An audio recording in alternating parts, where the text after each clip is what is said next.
Have you ever sat in silence, looking back on the path you've traveled, and asked yourself, what have I truly lived for? Life is as fleeting as a breath, a single pause, and everything becomes the past.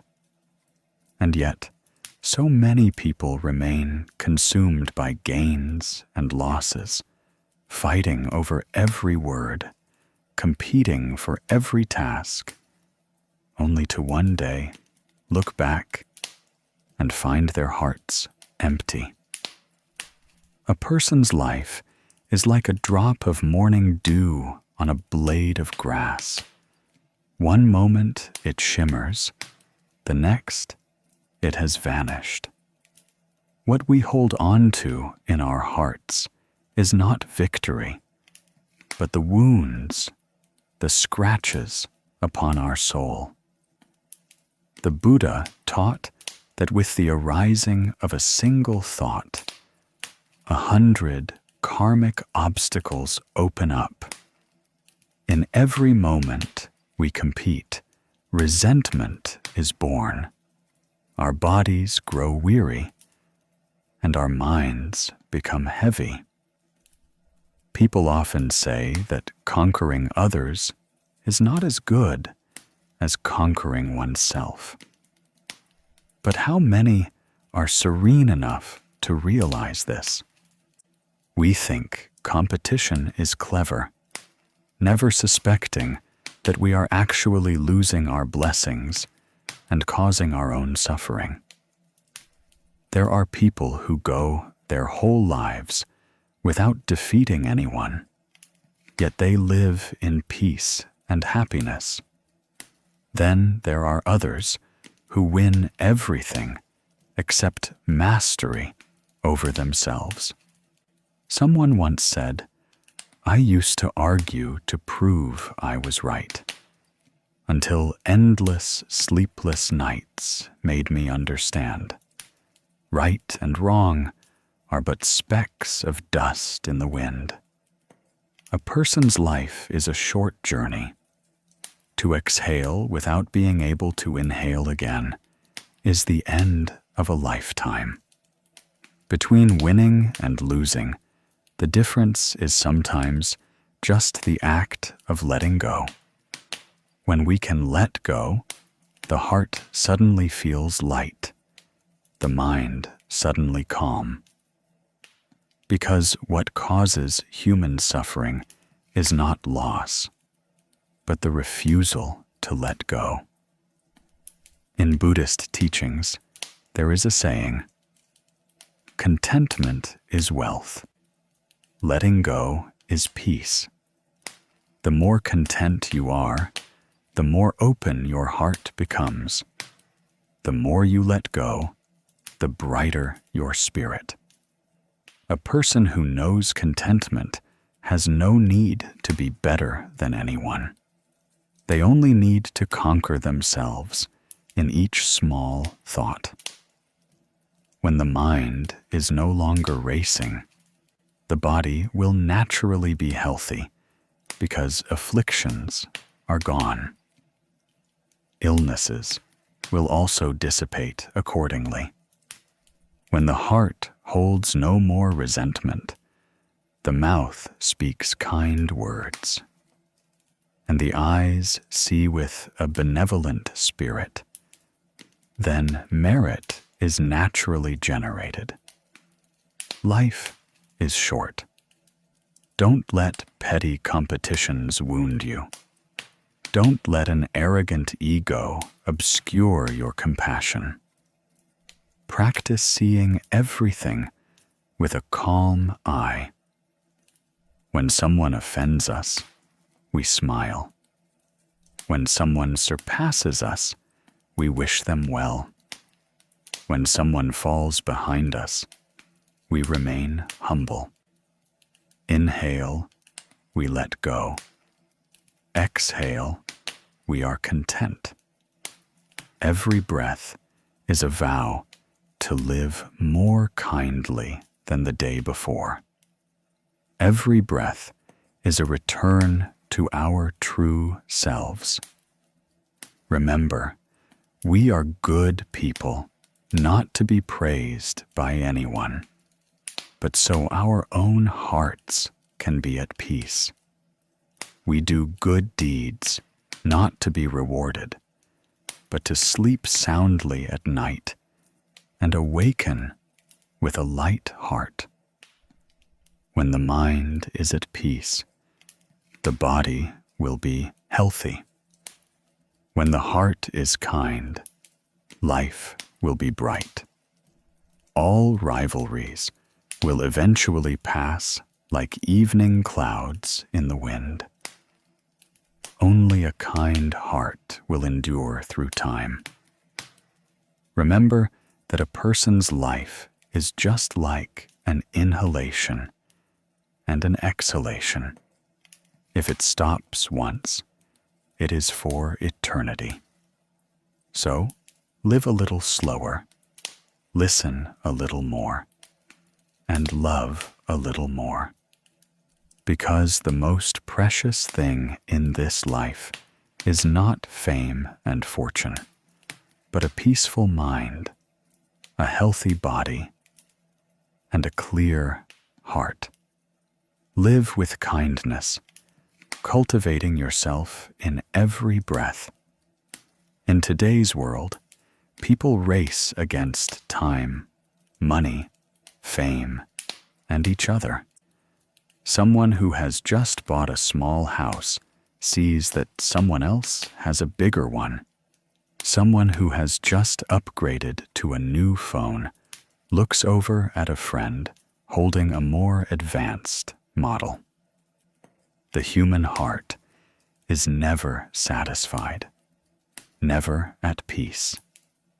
Every morning upon waking, the first thought is not to thank life for another day, but to look at what one lacks. And so, suffering silently grows, enveloping every breath, every rhythm of life. People suffer endlessly because they do not know contentment.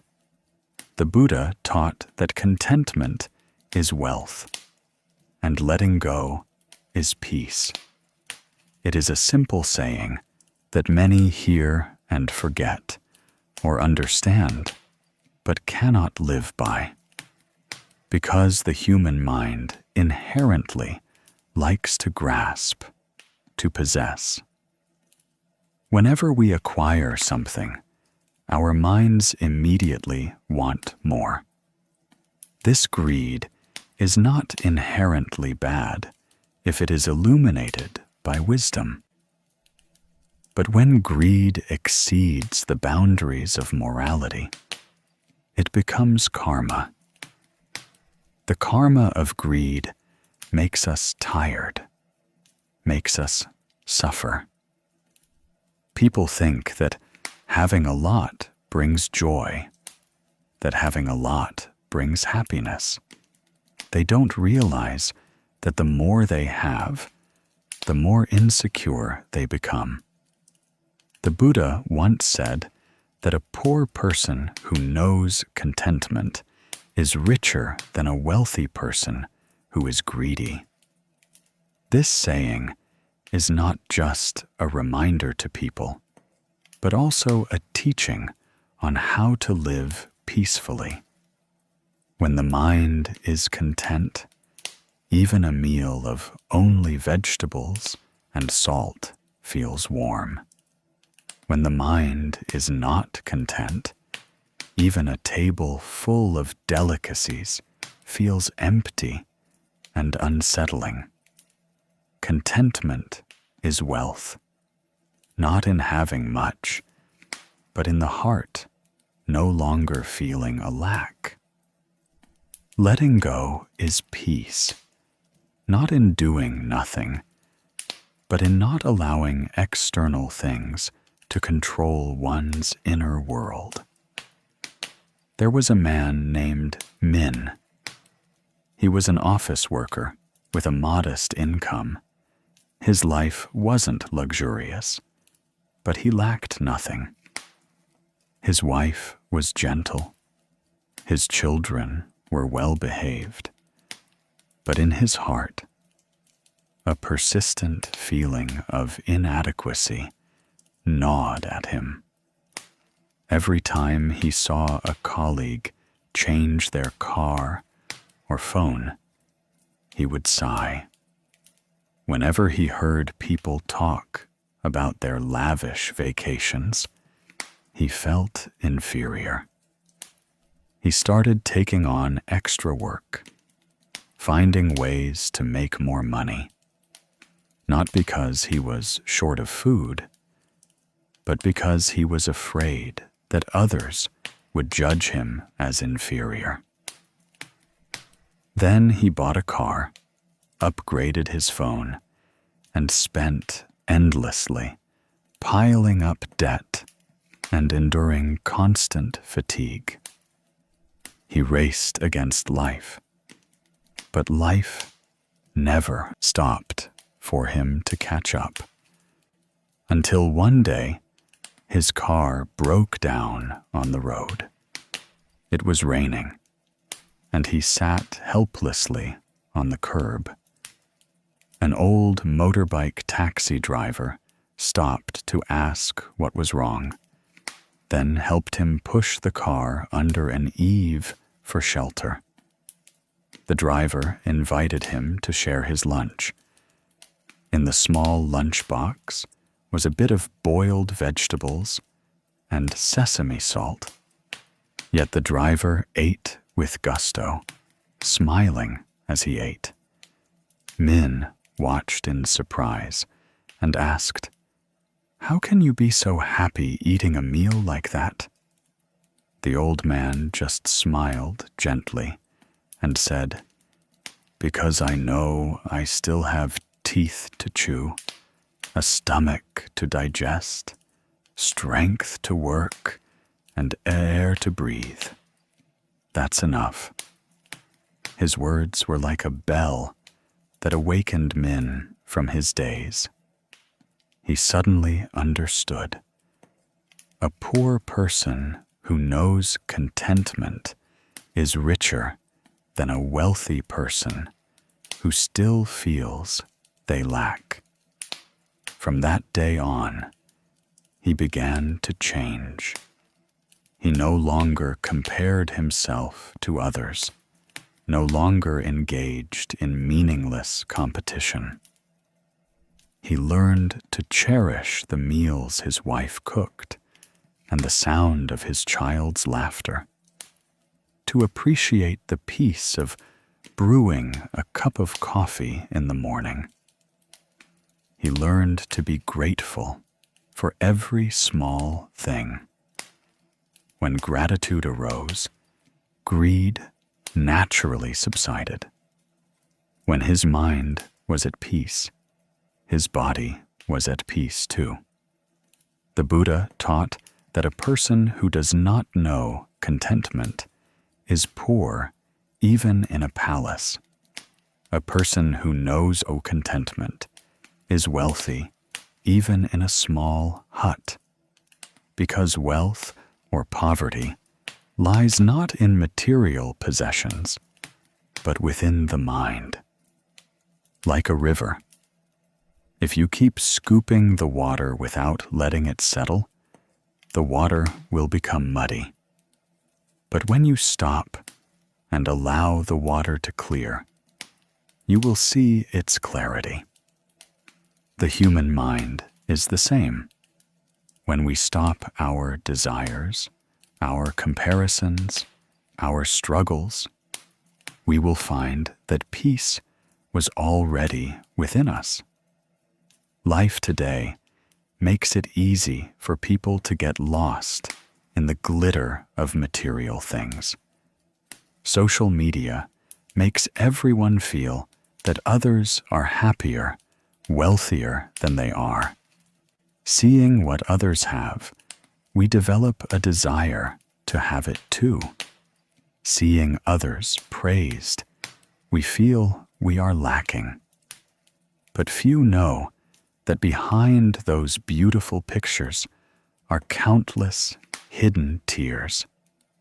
The glamorous exterior is just a coat of paint. True peace lies within a content heart. If we don't know when to stop, we will forever chase the shadow of happiness without ever touching it. Happiness comes not from what we have, but from how we see things. A rich person can sit in a mansion and still be filled with anxiety. A poor person can sit on their porch and still sing. Because what makes us suffer is not our circumstances, but our mind.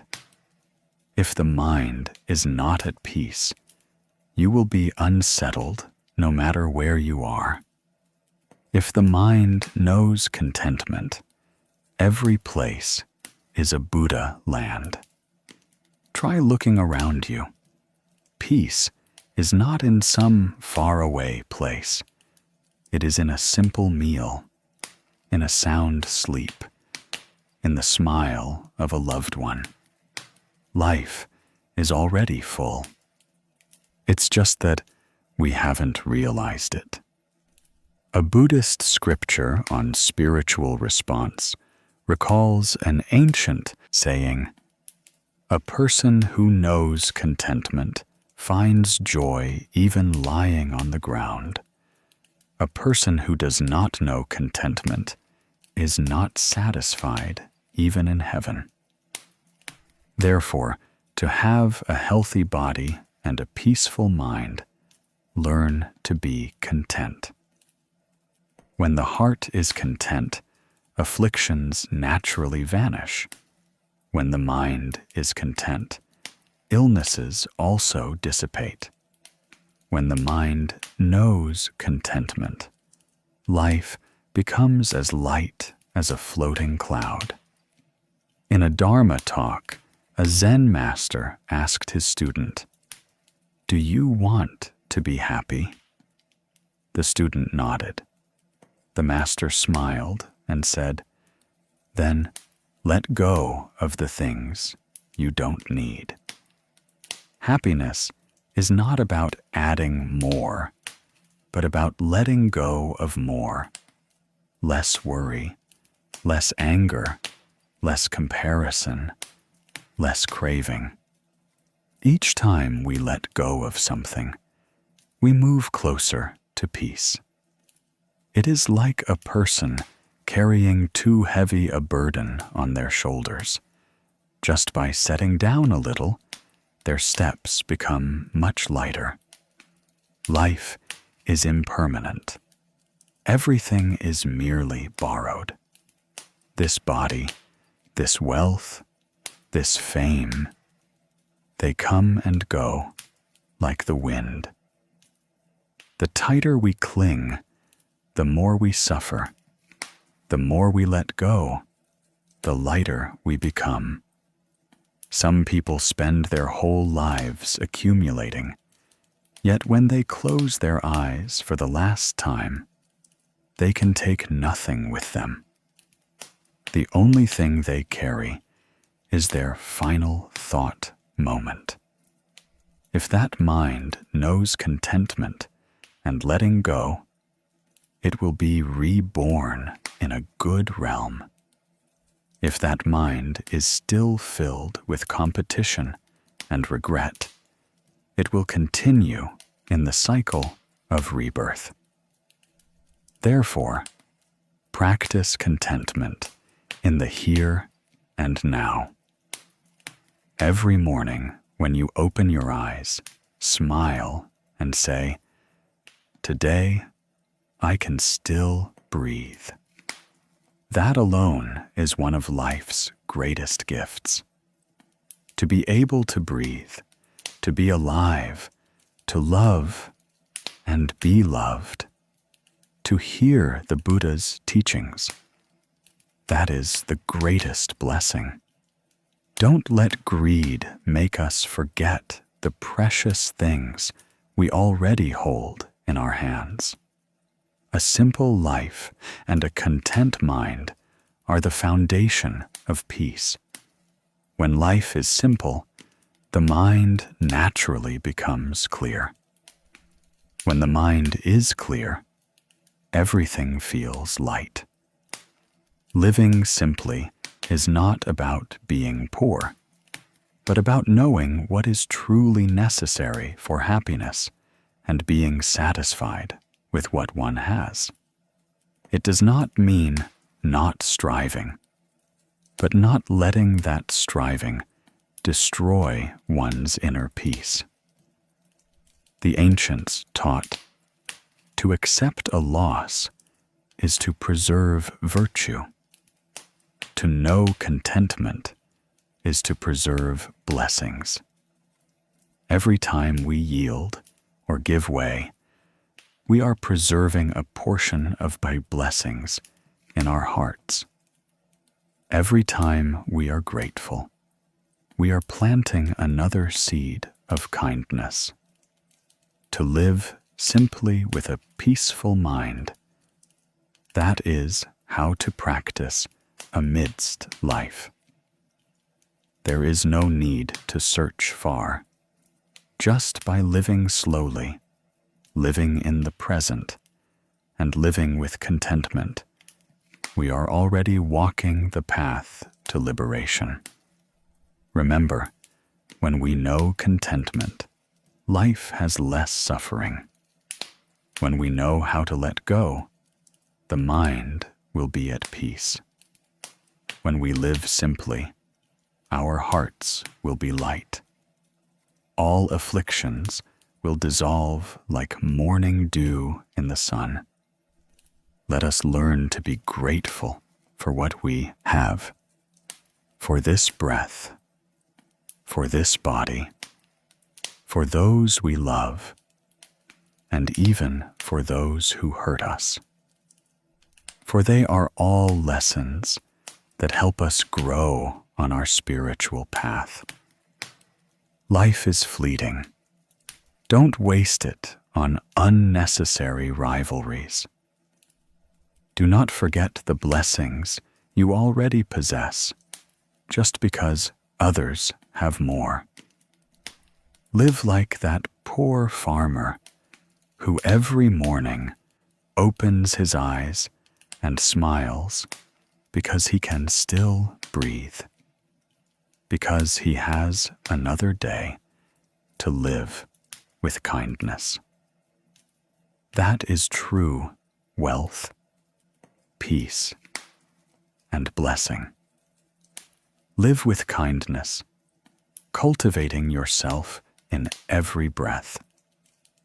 Some people often lament that life is unfair. They see those who do no wrong still encounter suffering, while those who are deceitful and cunning all year round remain wealthy and prosperous. This makes them feel resentment and confusion, even causing them to doubt the law of cause and effect. But if we were to look deeply, with the eyes of one who understands the path, we would realize that karma is never wrong. It is only that people are not aware enough to see it. The Buddha taught, to understand your past lives' causes, look at your present life's results. To know your next life's results, look at your present life's causes. This teaching is like a lamp that illuminates a clouded mind. For everything that happens to us today, whether favorable or adverse, joyful or sad, is the result of seeds we have sown before, either in this life or in past ones. Karma is never partial to anyone, nor is it ever late.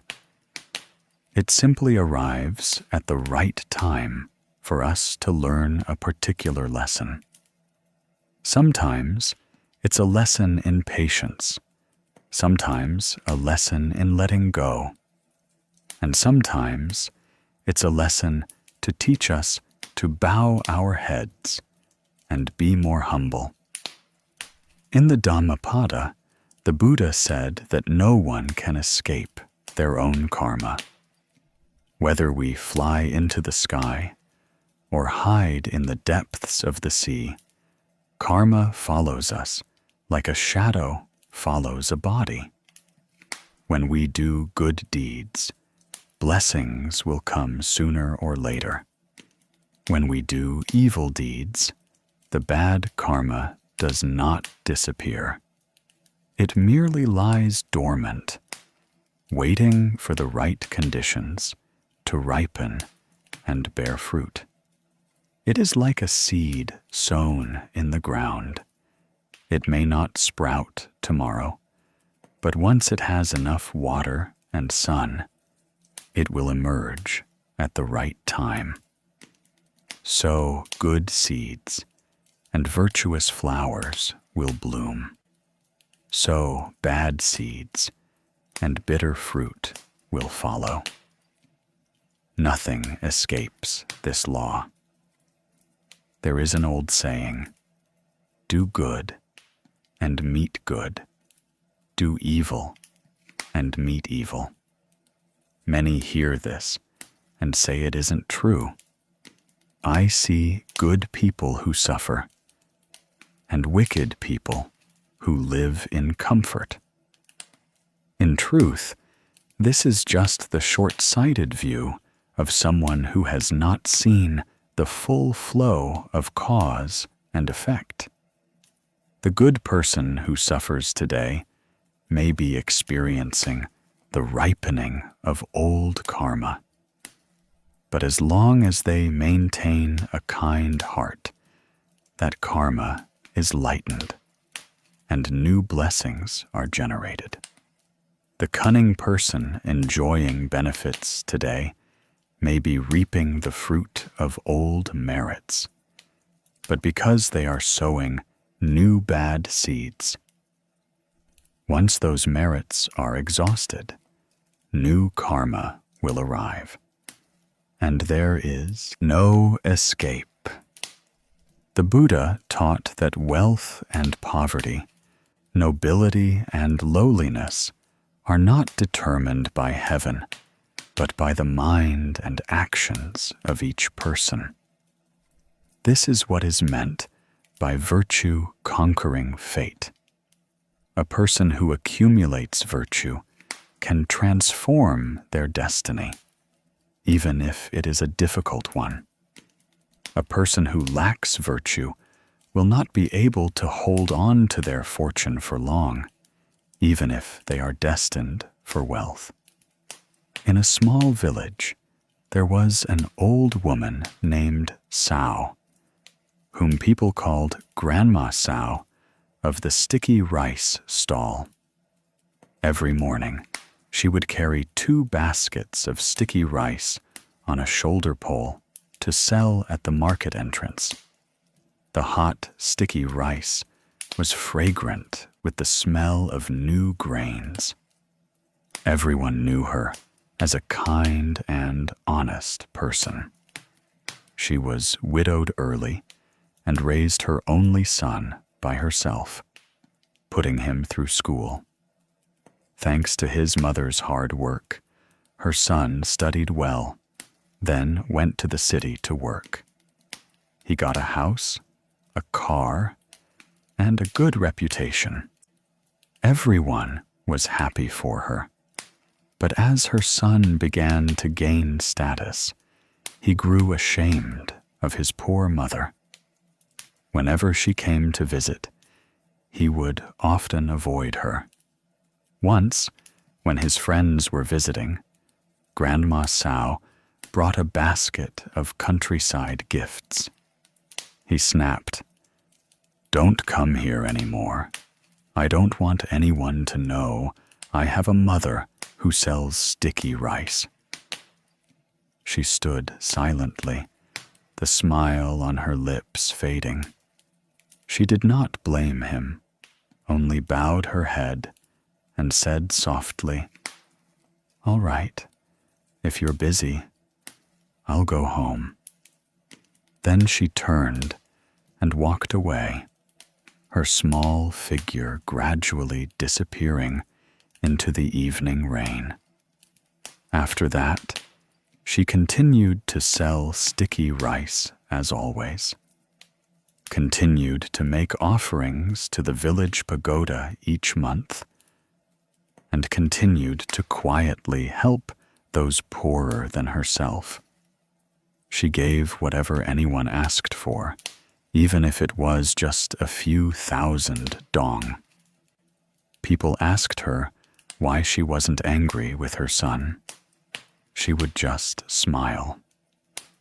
He's still young and doesn't understand life. When he suffers, he will understand. She believed in karma, believed that if you sow kindness, kindness will return. And if you sow resentment, resentment will come back to you. Many years later, her son's business failed. His friends abandoned him, and his marriage fell apart. He lost everything, left with only illness and loneliness.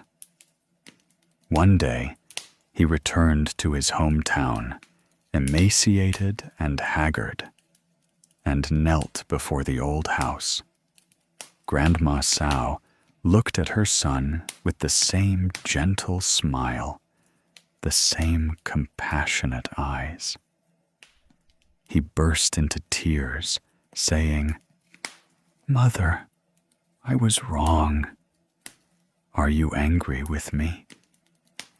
She just gently placed her hand on his head and said, "Whatever seeds you have sown, son, I only hope you have learned from them. Suffering is not to punish, but to teach you to love and to live with kindness." After that, the son stayed in the village, helped his mother sell sticky rice, and rebuilt his life from scratch. The villagers took pity on him and helped him. A few years later, he managed to save up some capital, opened a small eatery, and lived peacefully beside his mother. He said, "I understand now. Happiness isn't about having a lot, but about having a peaceful heart." The story of Grandma Sao brings tears to the eyes of many who hear it, because karma is never wrong. It is just that sometimes it arrives late, giving us time to awaken. The kind mother, despite suffering loss, preserved her blessings.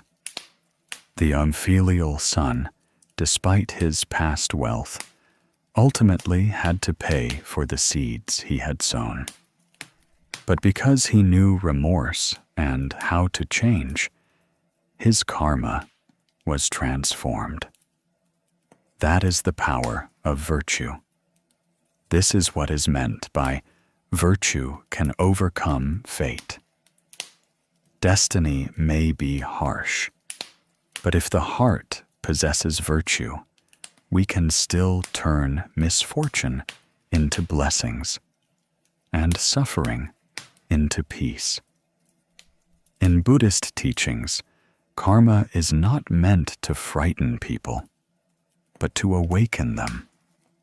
It teaches us to live responsibly for every word, every action, every thought, because every seed sown carries its own energy. When we speak kind words, compassion is nurtured, that energy returns to make our bodies and minds healthy and our lives harmonious. When we sow malicious words, a resentful mind arises. That negative energy returns to make us tired and ill. It is no coincidence that kind people are often less sick, while those who are often angry tend to suffer from poor health. Science has also proven that a positive mindset helps cells heal themselves, while resentment creates toxins in the body. Thus, karma is not some distant spiritual matter, but a natural law present in every breath of life. If we understand this, we will stop complaining and comparing. When we encounter suffering, we know it is the fruit of old deeds ripening.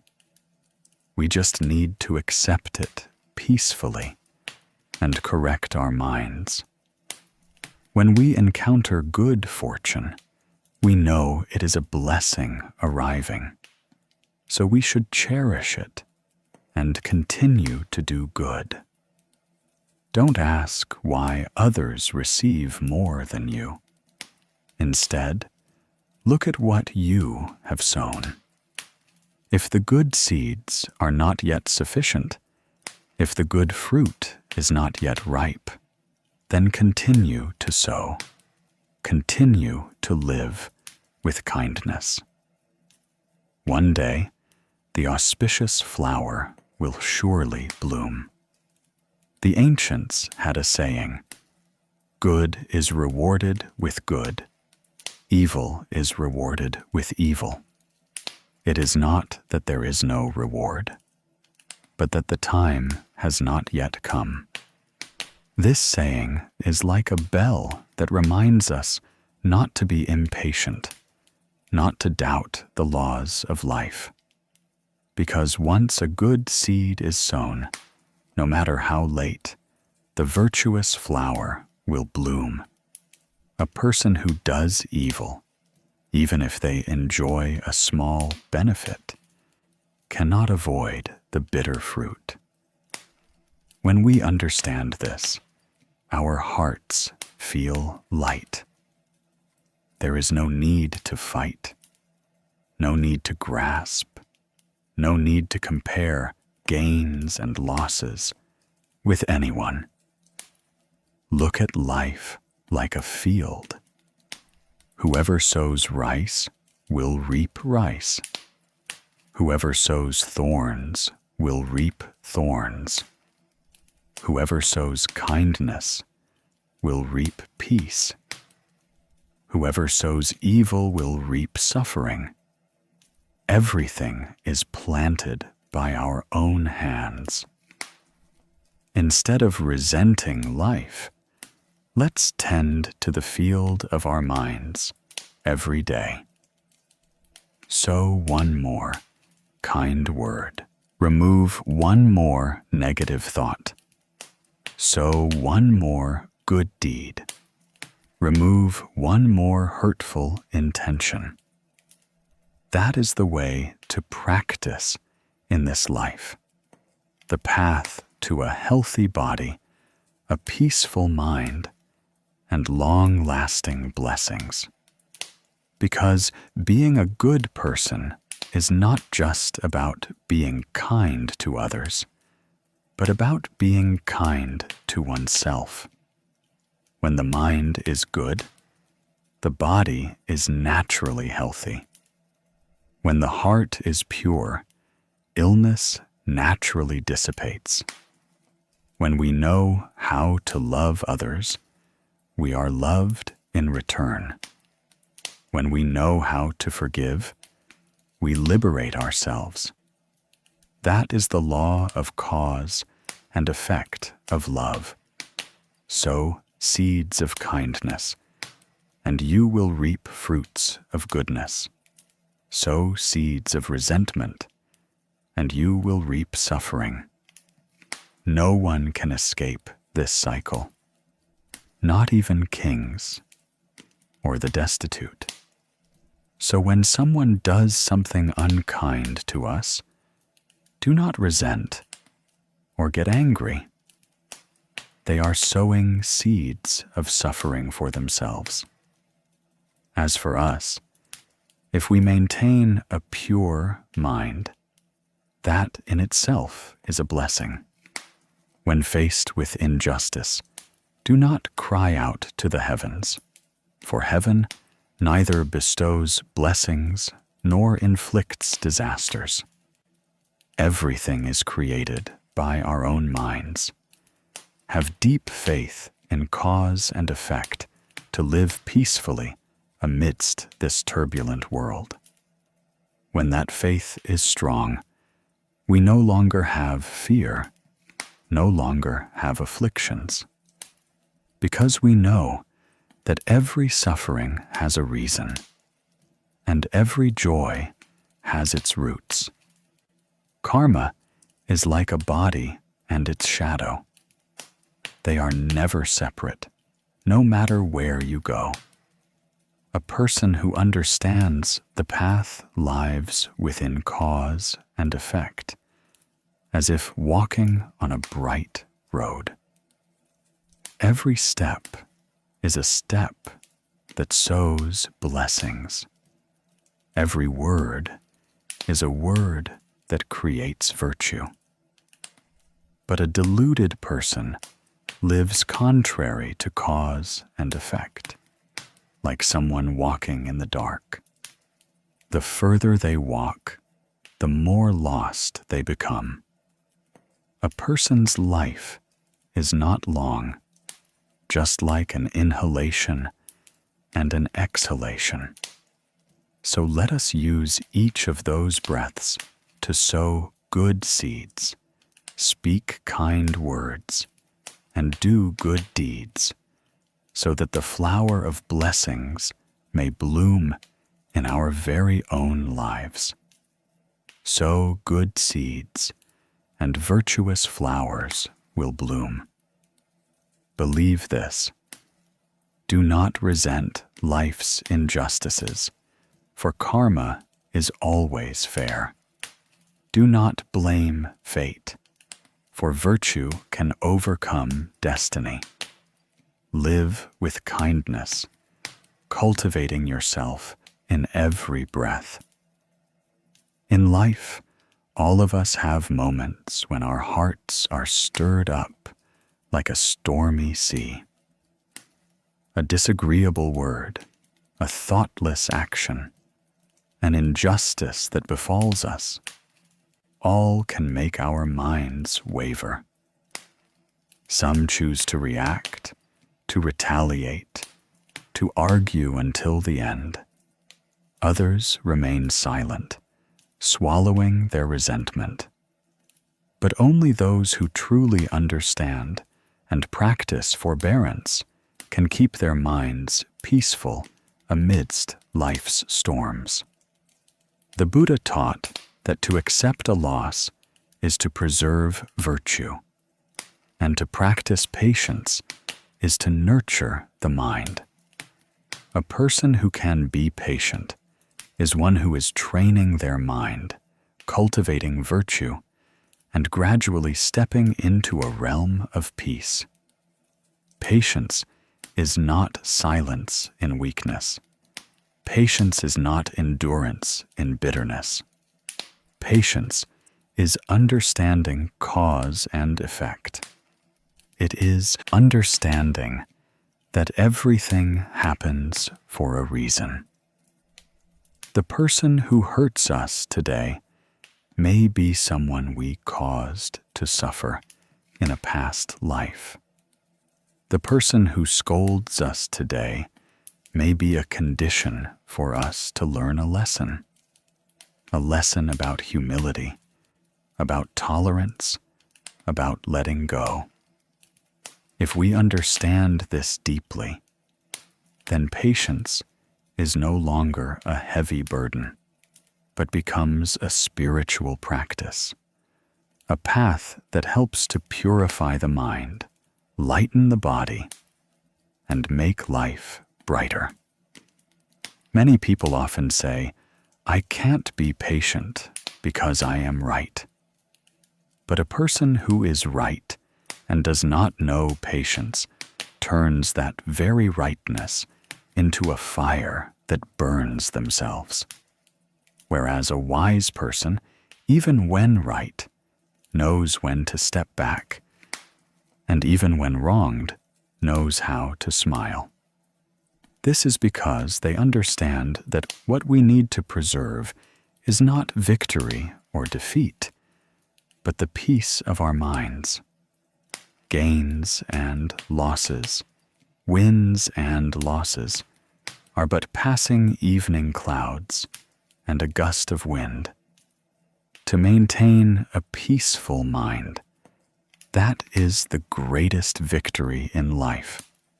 The Buddha once taught, "If someone uses malicious words to curse you, remain silent as if you were deaf. For if you reply, your mind will be burned by the fire of anger." This teaching seems simple, but it is the core of the principle of patience. When we are silent, it does not mean we are weak. When we do not retaliate, it does not mean we have lost. Rather, we are protecting our own minds, not allowing an ignorant word to make us lose the merit we have accumulated over many years of practice. One moment of patience brings 9 blessings. One moment of silence reduces a myriad of karmic debts. If you know patience, your mind will naturally brighten, and your body will feel lighter. Someone once said that patience is life's brake. A car without brakes can easily plunge off a cliff. A person without patience can easily fall into creating bad karma. Patience is what holds us back amidst the pushing and shoving currents of life. It is like a river. When the water flows swiftly, if we know how to build a dam, the water will settle and become clear. When we know how to pause before things that stir up our minds, our hearts will naturally become as clear as autumn water. The story of Grandma Lan and her difficult daughter-in-law is a testament to the power of patience. Grandma Lan was a gentle woman who lived in a small village. Her entire life revolved around planting rice, cooking meals, caring for her grandchildren, and doing good deeds. But her daughter-in-law was not satisfied. She was young, well-educated, and had a fiery temper. If a meal was slightly cold, she would frown. If her mother-in-law said something amiss, she would complain to her husband, creating a heavy atmosphere in the family. Everyone who saw it felt sorry for Grandma Lan, saying she was too gentle, which was why people took advantage of her. But she would just smile. The child is still young. She doesn't understand. I am older, so if I can be patient, I will. Day after day, she continued to quietly cook meals, look after her grandchild, and clean the house. Every time her daughter-in-law spoke harshly to her, she would silently go to her room, sit before the Buddha altar, and chant Amitabha Buddha with her hands clasped. People asked her why she didn't talk back. She said, "If I talk back, my heart will be disturbed. And when the mind is disturbed, I lose merit. To say one thing for a moment of satisfaction, but suffer for a lifetime, I'm not so foolish." Those words were light yet profound, simple yet deeply resonant. As time went on, her daughter-in-law fell ill and was bedridden. The one who cared for her was none other than Grandma Lan. She cooked porridge, fed her spoonful by spoonful, washed every towel, and wiped away every drop of sweat. The daughter-in-law cried many times, saying, "I have never seen anyone as patient as you, Mother. I have been so wrong." The old woman just smiled. "No one is wrong. It's just that each person is learning a different lesson. You are ill to learn compassion, and I am patient to learn love." Those words made the daughter-in-law weep uncontrollably. Grandma Lan's patience was not for the sake of endurance, but for transformation.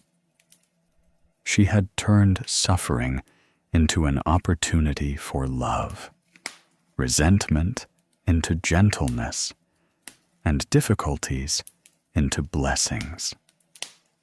From then on, her daughter-in-law changed. She no longer raised her voice, no longer kept score. Every morning, she chanted sutras and recited the Buddha's name with her mother-in-law. The small house that was once full of turmoil was now filled only with the sound of the bell, the wooden fish, and the laughter of two women practicing together. The villagers called it the miracle of patience, but in truth, it was the miracle of a compassionate heart, because when a person chooses patience, they are sowing a seed of peace into the world. And that seed, when the conditions are right, will blossom.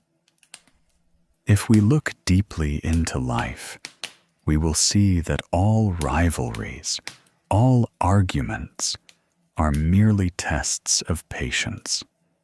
There are times when people do wrong. We do not need to argue, because karma never sleeps. A person with a malicious heart will reap the consequences themselves. A person who knows patience will be protected by their own blessings. We don't need to seek revenge, because karma will do it for us. The more we cling, the more we suffer. The more we let go, the lighter we feel. The more patient we are, the more peaceful we become. Someone might ask, "Will I lose out if I'm too patient?" The answer is that patience is never a loss. Patience is the cultivation of blessings. Every time we endure a bout of anger, we accumulate merit. Every time we remain silent in the face of wrongdoing, we preserve peace in our hearts. Some people argue to win, but afterward they lose sleep, lose joy, and lose harmony. Some people yield and seem to lose, but afterward they gain tranquility, love, and peace. Winning an argument with your mouth is not as good as having peace in your heart. The Buddha taught that patience is the root of the path.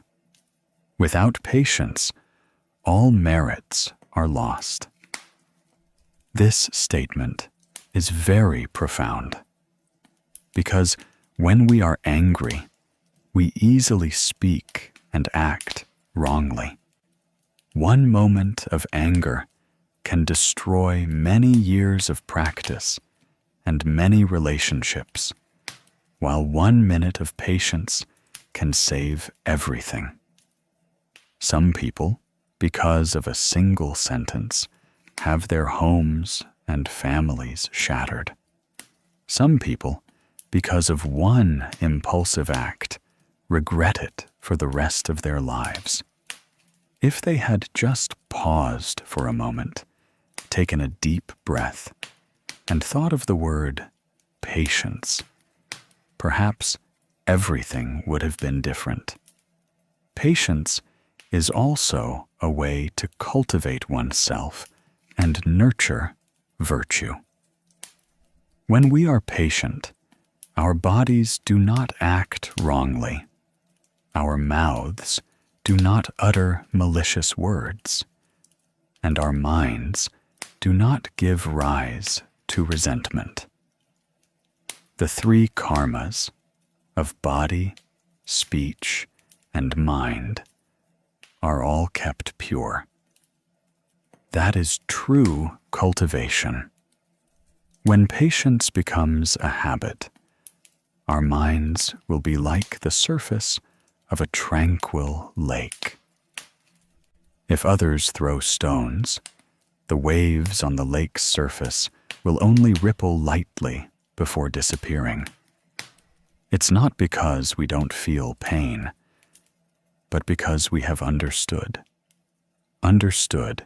that all things are impermanent, and everyone is on their own journey of learning the path. In life, there are many situations that require us to be patient. When misunderstood, be patient. When criticized, be patient. When betrayed, be patient. When your efforts are denied, be patient. Each time this happens, we are being tested to see how far we have come in our practice. Patience is the bridge over karma, the shield that protects the mind from the arrows of anger. No one can make us suffer if we know patience. Because when we are patient, our minds are free. When we are patient, we are no longer controlled by external circumstances. A person who knows patience is a person of wisdom. Wisdom helps them see that the person who does wrong is suffering. They do not get angry at the one who suffers, but only feel compassion. They understand that the person who insults them is also bearing their own karma, so they do not respond with resentment. They respond only with kindness, like a lamp. No matter how many times someone tries to blow it out, the light still shines, without any anger. A practitioner is the same. No matter how life may batter them, their heart remains bright, warm, and tolerant. Patience not only helps us find peace of mind, but also brings health to the body. When we are angry, blood rushes to our head, our heart beats faster, and our vital energy is disturbed. If this happens frequently, illness will arise. But when we know patience, our breath is regulated, our mind is calm, and our body is also at peace. Many people fall ill because of resentment, anger, and the inability to let go. If they knew patience, knew how to smile, and knew how to accept, their illnesses would also gradually lighten. Because the body and mind are one. When the mind is at peace, the body is healthy. When the body is healthy, blessings arise. Patience is not something that can be achieved overnight. It is a long-term process of training the mind. Every time we are challenged, let's see it as an opportunity to practice. Just as gold must go through fire to become pure, the mind must go through adversity to become steadfast. Each of us has special teachers in our lives. They may be difficult people, people who have hurt us, people who force us to be patient, but it is precisely they who are the mirror for us to see how much we have grown.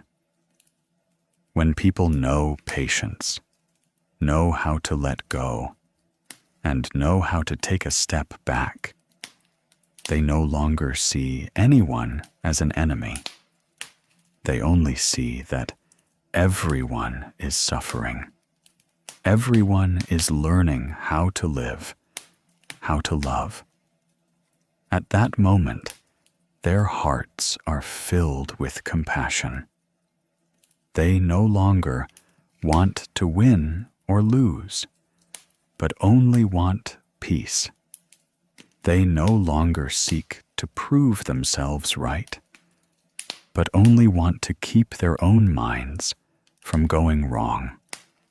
They live lightly, speak lightly, and see lightly. And it is this very lightness that makes their lives brighter. If any of us are suffering from conflicts, from words, from things that are not to our liking, remember Grandma Lan. Remember that a person who is patient is so not out of fear, but out of love. Love for others, love for oneself, love for all of life. A single word of patience can save a whole family. One person who knows patience brings peace to the entire household. Patience is the gateway to the path, the road that leads to peace. When we know patience, we are sowing good seeds for the future. When we are patient, blessings are growing in our hearts. Let's practice patience, starting with the smallest things. When someone cuts in line, when a child makes a mistake, when a spouse speaks harshly, when a colleague misunderstands. Each time, instead of reacting, take a deep breath, smile, and recite Amitabha Buddha. Recite to transform the mind. Recite to remind yourself that life is short. What is the point of being angry? When we die, what can we take with us besides a kind heart? What we can keep is only our merit, not our victories in arguments. Therefore, patience is to preserve blessings, to accumulate virtue, to keep the body healthy and the mind at peace. A person's life is like a river. The more you struggle, the murkier it becomes. The more you let go, the clearer it gets. Whoever knows patience will live a long life. Whoever knows silence has blessings. Whoever can smile in the face of difficulties is resolving their karma. So let's learn patience as we learn to breathe. Whenever you feel your heart stirred up, just stop, smile, and say to yourself, "This too shall pass. I choose peace, because peace is not brought by someone else, but is created by myself." With every moment of patience, every minute of silence, every mindful breath. Remember, to accept a loss is to preserve virtue. To practice patience is to nurture the mind.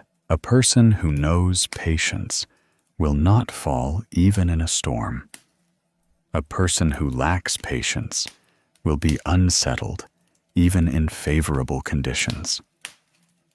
Therefore, to practice patience is to practice living with kindness, to practice living the path. Every day, let's look back at ourselves and see, have I been patient today? Have I let go of anger? Have I known love? When we are patient, we are practicing. When we practice, we are resolving karma. When we resolve karma, life naturally becomes peaceful. Live with kindness.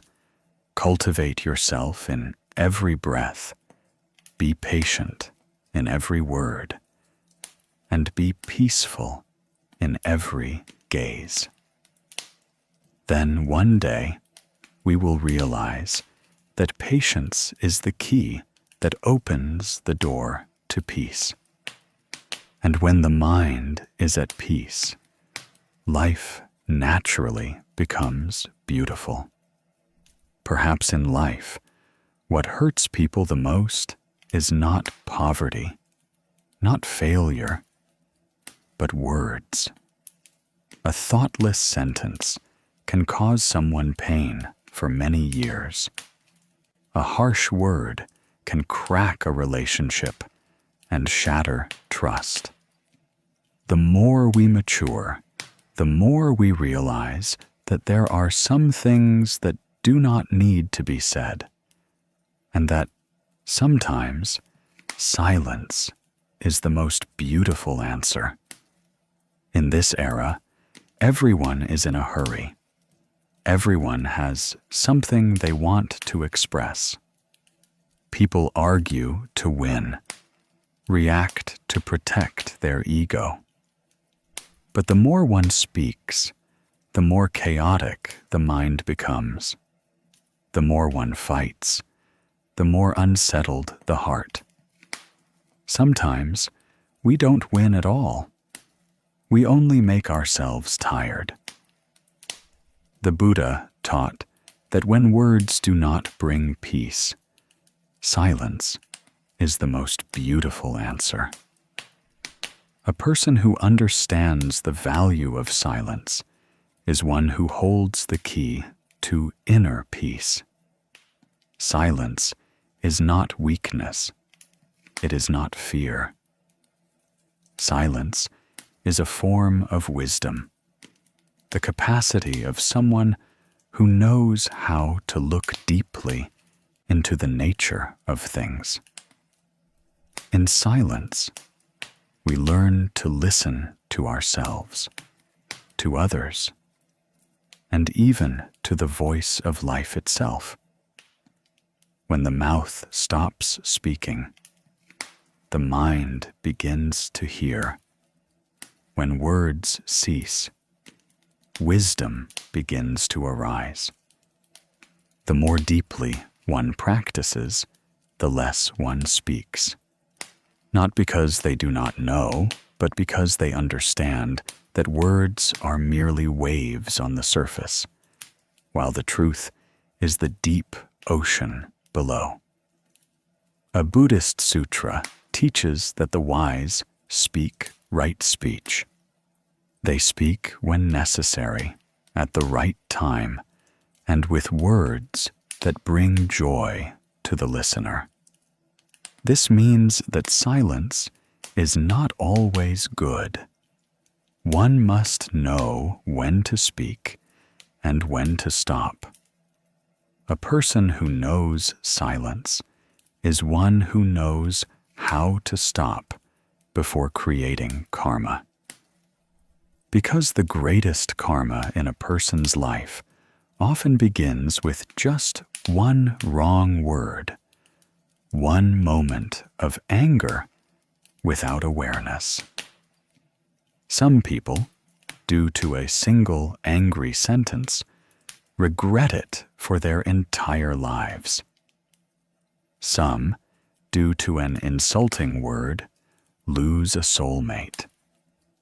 Therefore, a wise person is not one who speaks well, but one who knows how to be silent at the right time. There are three great values of silence: receptivity, forgiveness, and growth. When we are silent, we open up the capacity to receive. A person who often interrupts others, who always wants to express themselves, will never learn anything new. But a person who knows how to listen in silence, whether to praise or criticism, can find a lesson for themselves. Silence helps us learn to observe, to see the truth as it is, unobscured by prejudice or emotion. The second value of silence is forgiveness, because when we are silent, we can stop the karma of anger. In that moment, anger can dissipate and hatred can subside. Forgiveness is not about overlooking others' faults, but about letting go of the burden in our own hearts. If we are not silent, we will let words feed the flames of anger. But when we choose silence, we are choosing to preserve peace for ourselves. The third value of silence is growth. The less a person speaks, the more time they have to reflect on themselves. Every moment of silence is a moment we train the steadfastness of our minds. In a moment of anger, the person who remains silent is the one who has conquered themselves. Amidst injustice, the person who remains silent is the one who has understood the principle of cause and effect. In suffering, the person who remains silent is the one who is learning the lesson of letting go. Imagine your mind is like the surface of a lake.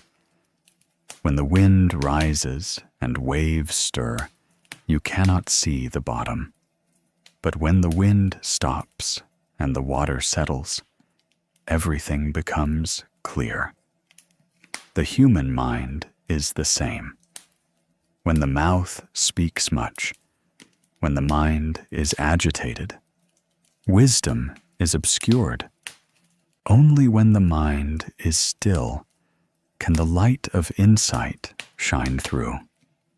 Therefore, spiritual practice is not about searching in many places, but about returning to the inherent stillness within. The story of Hoa, the gentle carpenter in the neighborhood, is a testament to the power of silence. He lived simply, working day by day, sawing wood, and building tables and chairs. He spoke little and always smiled. One morning, he was delivering an order to a difficult customer. Due to a misunderstanding about the dimensions of a piece of furniture, the customer became furious and berated him in the middle of a crowded market. Everyone looked on. Some sided with him, some criticized. But Hoa just bowed his head and said softly, "I apologize for the inconvenience."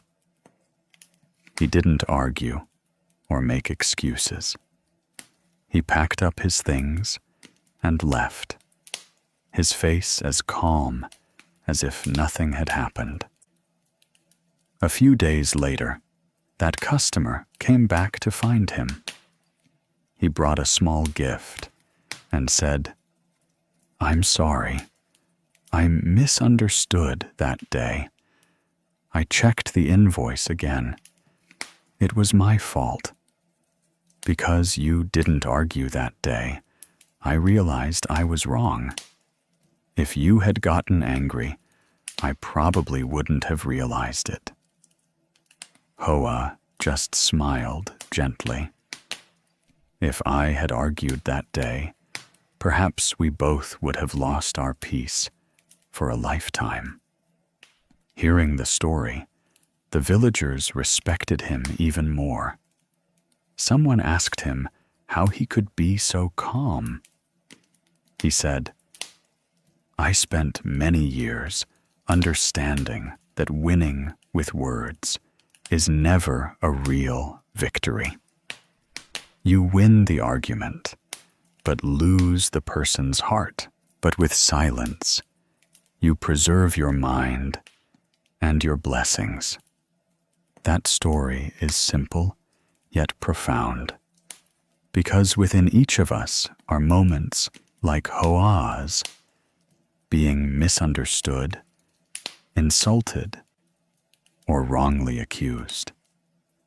At that time, we have two choices: react or be silent. Reacting is the natural reflex of the ego, while silence is the response of wisdom. The more we practice, the more we see that we don't need anyone to understand us. It is enough that we understand ourselves, because cause and effect are never wrong. Whoever sows a seed will reap its fruit. As long as our minds are clear, time will be the clearest proof. The Buddha taught that silence is the strength of a person with wisdom.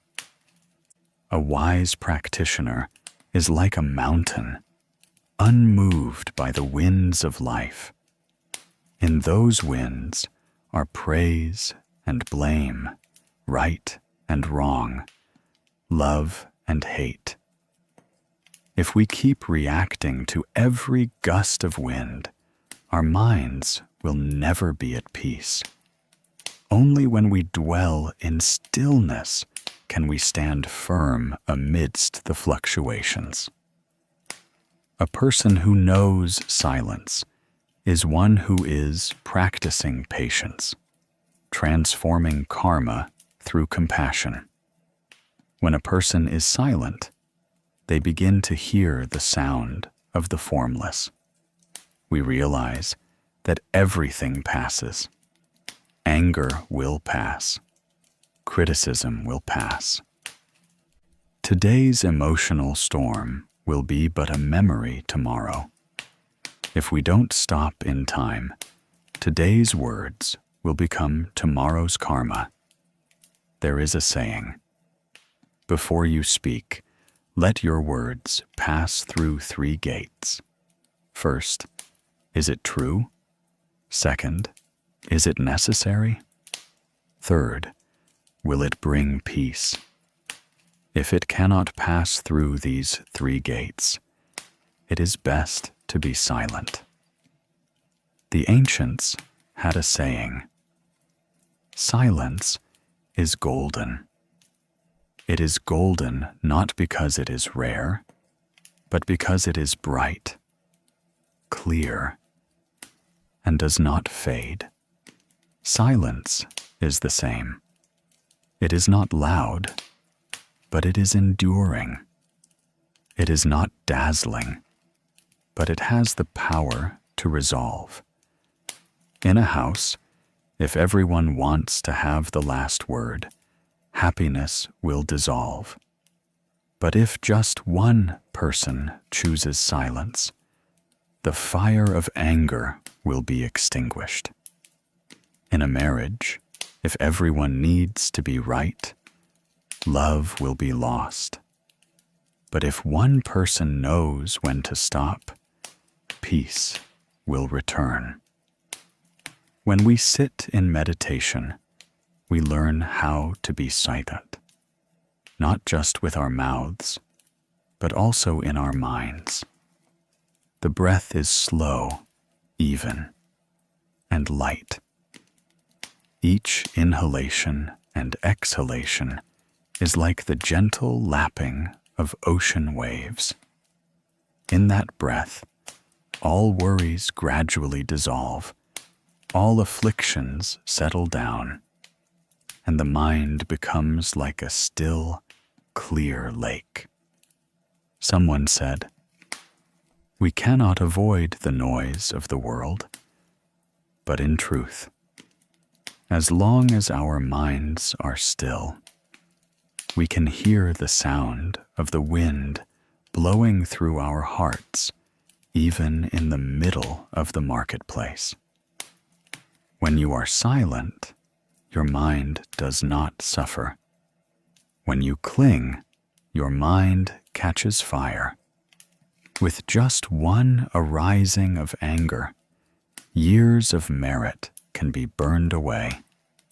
Therefore, a practitioner does not need many miracles, only to train a peaceful mind and a kind mouth. Whenever you want to say something that will hurt someone, just stop, take a long breath, and ask yourself, will these words nurture compassion? If not, then silence is the best way of speaking. In truth, silence not only helps others find peace, but is also how we heal ourselves. When we don't compete, the mind becomes lighter. When we don't need to be right, the heart is calmer. When we don't need anyone's understanding, we are free. If every day we set aside some time to sit still, breathe lightly, and look back at our minds, that is practicing in daily life. There is no need for a large temple, no need for a crowded Dharma assembly. As long as the mind is still, the Buddha is within. The wise do not fear loneliness, for they know that in stillness there is light.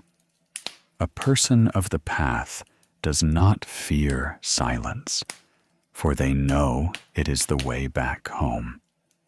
Try for once not to react, but just to smile.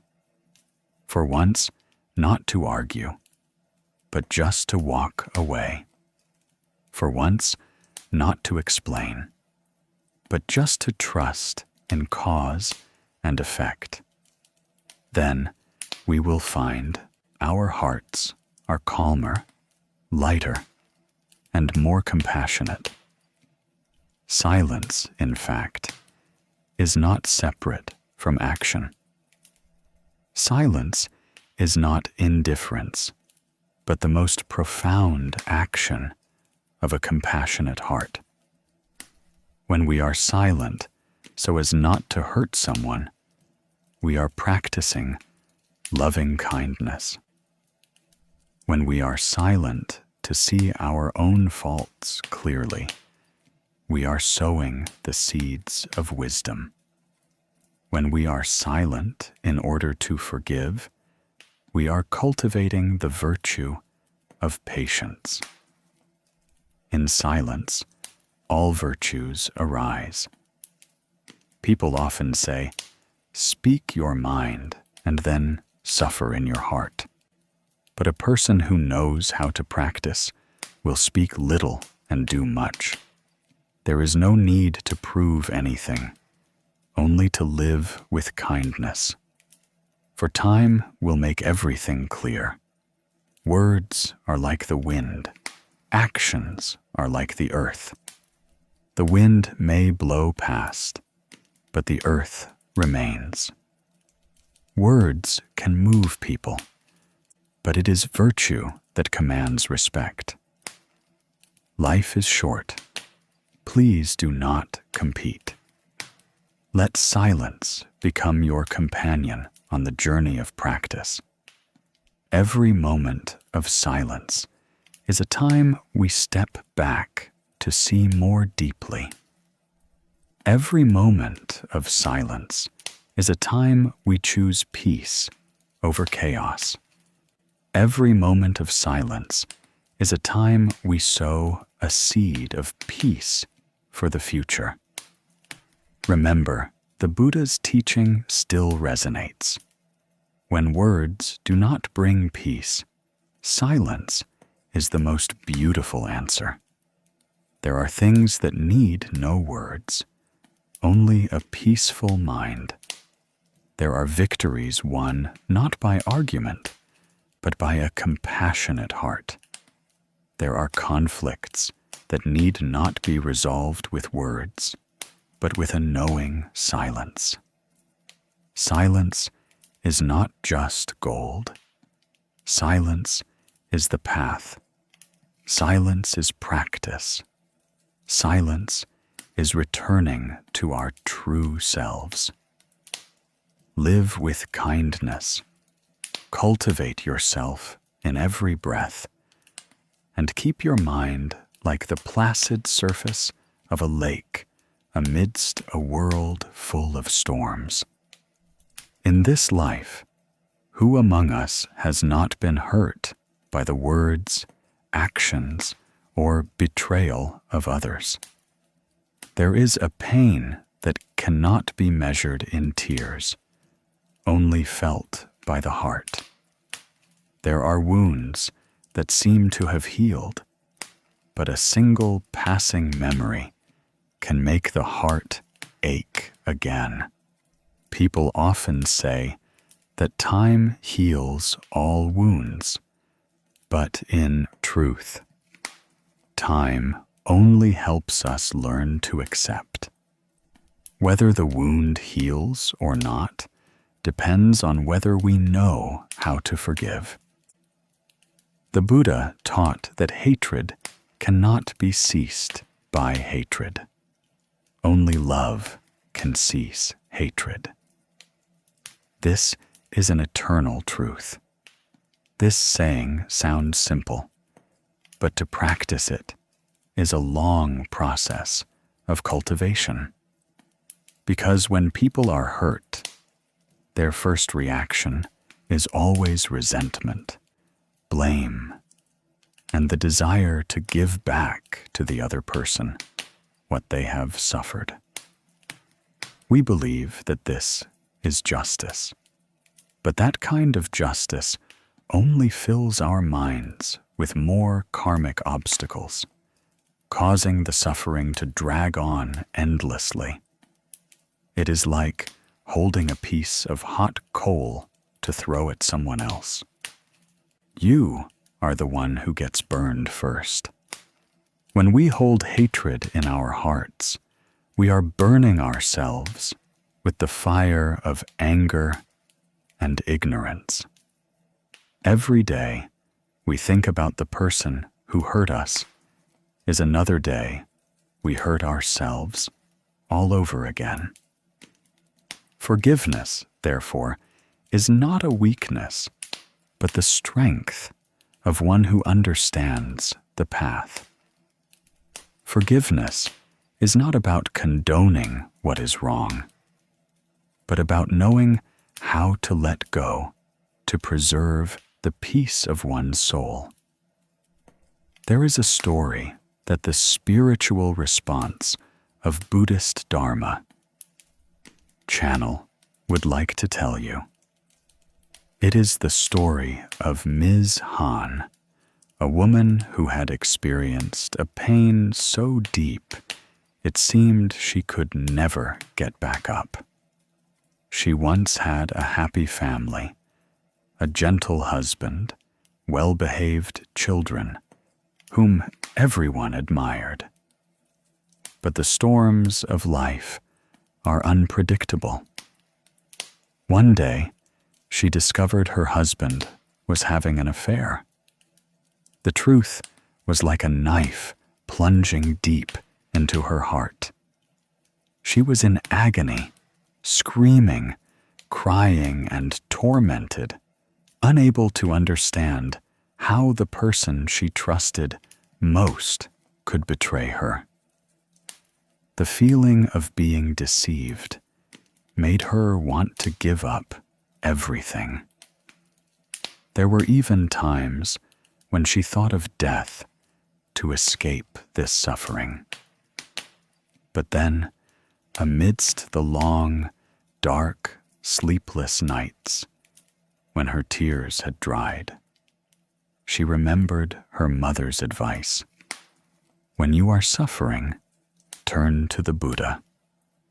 She began to visit a nearby pagoda, initially just to find some quiet, to lose herself in the sound of the bell and the wooden fish, hoping her heart would calm down. But then, every sutra, every recitation of the Buddha's name, every sermon given by the abbot was like a cool drop of water nourishing the parched land of her heart.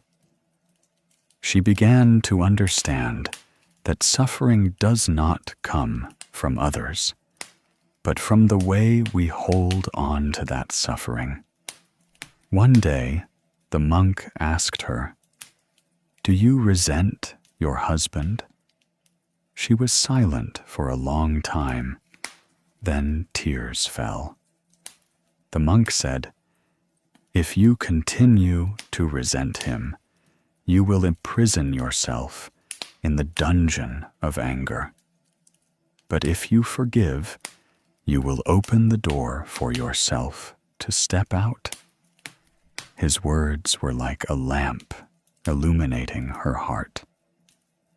She went home, sat before the Buddha altar, lit an incense stick, and with clasped hands prayed, "Namo Amitabha Buddha. I no longer hold resentment.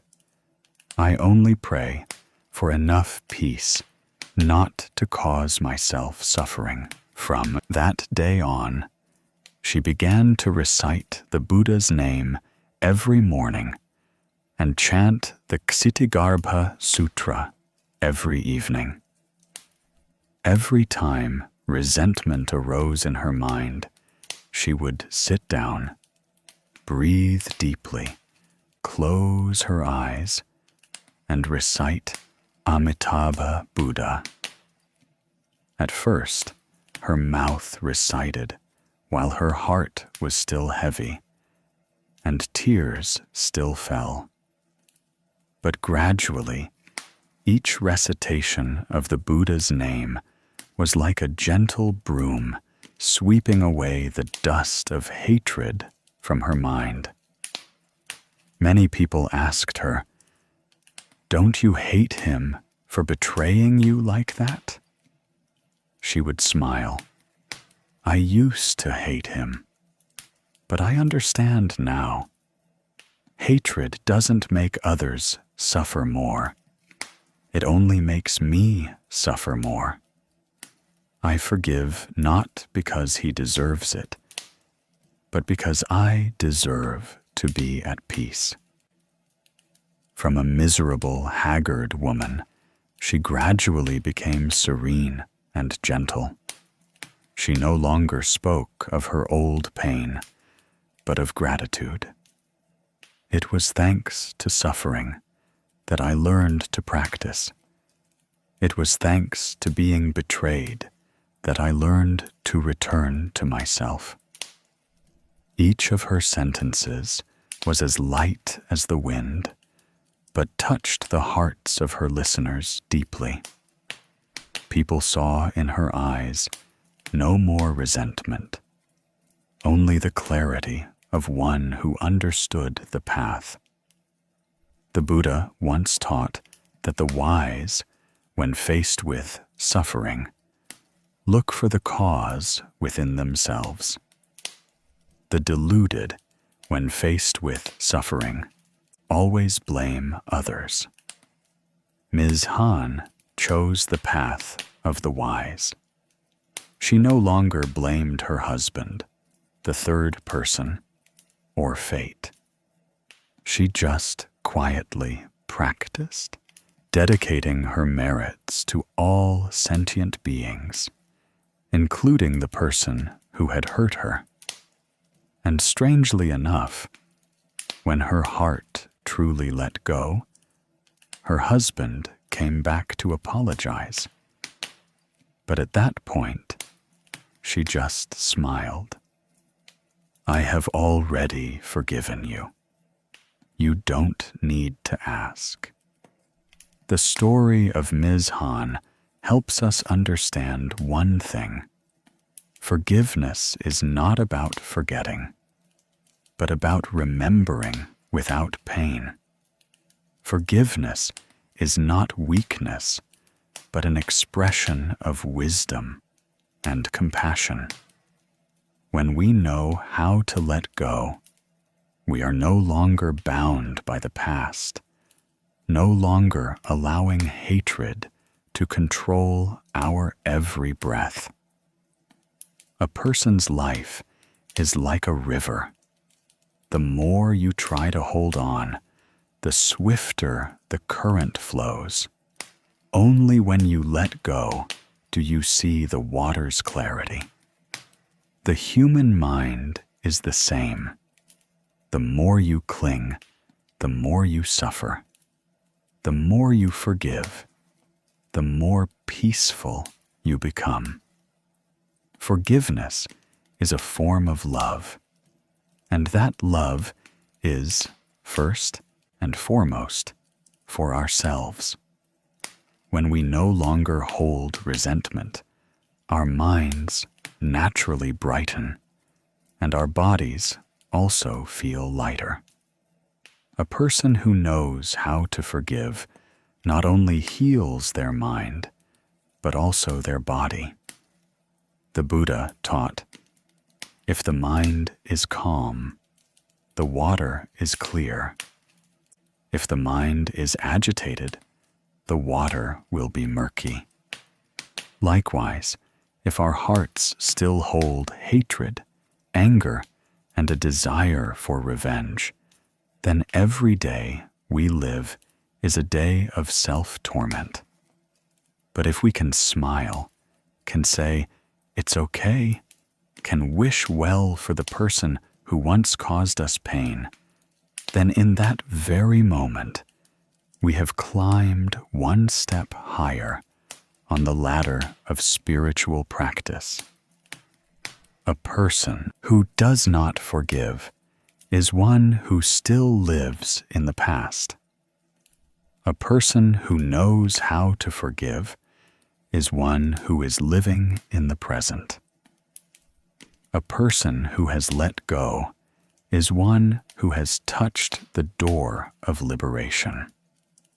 Forgiveness is not just an action, but a state of mind. When the mind is clear, no matter old or new, can stir us. Someone might say, "I can't forgive because I was hurt too much." But if we look deeply, we will see that it is precisely because we were hurt so much that we need to forgive, so as not to imprison ourselves in suffering. It is like having a thorn stuck in your hand. You cannot keep clutching it forever. The tighter you hold, the more it hurts. Only when you let it go can you heal. Forgiveness is letting go. In this life, everyone can be someone who hurts others, and everyone can be someone who is hurt. When we understand this, our hearts will soften. Because everyone is practicing amidst imperfection, everyone has karmic mistakes. The person who hurts us is sometimes just being led by their own karma. If we resent them, we lengthen that karmic cord. If we forgive them, we cut it. When a karmic cord is cut, both we and they are liberated. Forgiveness does not mean having to continue the old relationship. Forgiveness can mean letting that person go from our lives, but with no more hatred in our hearts. Forgiveness is looking at that person and feeling calm, no longer wanting to retaliate. Forgiveness is when you remember the past and can only smile, no longer shedding tears. Just think, what in this world is more precious than a peaceful heart? What is worth exchanging for a sound sleep, a delicious meal, an afternoon listening to the temple bell without dwelling on old stories? When we nurture hatred, we lose all those simple things. But when we know how to let go, we get ourselves back. A Buddhist sutra says that if a person harbors anger in their heart, even for a moment, the merits of many lifetimes of practice can be destroyed. Anger is the fire that burns away merit. Forgiveness is the cool water that nourishes it. When we recite the Buddha's name with resentment in our hearts, that recitation is heavy, making it difficult to achieve right mindfulness. When we recite the Buddha's name with a compassionate mind, each utterance becomes a ray of light. Just like Ms. Han, from a person suffering from betrayal, she transformed that pain into energy for her practice. Every day, she would sit in meditation, recite the Buddha's name, and dedicate her merits to all sentient beings. I vow that whoever has caused me suffering may also be at peace. That one sentence alone is enough to see that she has passed through suffering without carrying it with her. She once recounted that after a year of reciting the Buddha's name, she found her mind had changed strangely. There was no more anger, no more blame, but a feeling of compassion. Compassion for the one who had erred. Compassion for herself who had once suffered. And strangely, when her heart was full of compassion, The illnesses she had before, headaches, insomnia, also gradually disappeared. Her body became healthy, her mind peaceful. Could this be the meaning of the saying, "A good person has a healthy body and a peaceful mind"? Because when we maintain a kind, tolerant, and forgiving mind, the energy within us will be pure. When the mind is pure, chi and blood flow smoothly, and karmic illnesses are reduced. That is Buddhist medicine, healing from the inside out. Life is short. Please do not compete, because competition is the root of resentment. Resentment is the root of suffering, while forgiveness is the source of peace. Let your heart be as vast as the sky, so that the winds of suffering may pass through without getting stuck. Don't let small things wound a great soul. Don't let the past obscure the peace of the present. Don't give anyone the power to make you suffer forever, unless you allow it. Forgiveness is a journey. No one can do it immediately. But just by starting, just by sitting down once, taking a deep breath, and saying, "I forgive," the seed of peace has been sown. Then, day by day, you will find your mind lighter, your heart softer, and the world around you also seemingly gentler. If you are harboring resentment toward someone, try reciting the Buddha's name. Every time you think of that person, instead of dwelling on the past, quietly recite Namo Amitabha Buddha. Recite with a compassionate heart. Recite to illuminate yourself. One day, you will find that the person who once caused you pain no longer makes you suffer. You have overcome it. Forgiveness is not because the other person deserves it, but because you deserve to be at peace. Letting go is not because you are weak, but because you are strong enough to choose peace over suffering. A person who knows how to forgive is one who has conquered themselves. And that victory over oneself is the greatest victory in life. Live with kindness. Practice in every breath. Let your heart be a resting place for peace, not a battlefield for competition. Remember, hatred only brings more suffering, while forgiveness brings peace. To forgive others is to forgive yourself. To let go for others is to let go for your own mind. When we truly know how to let go, that is when we are liberated.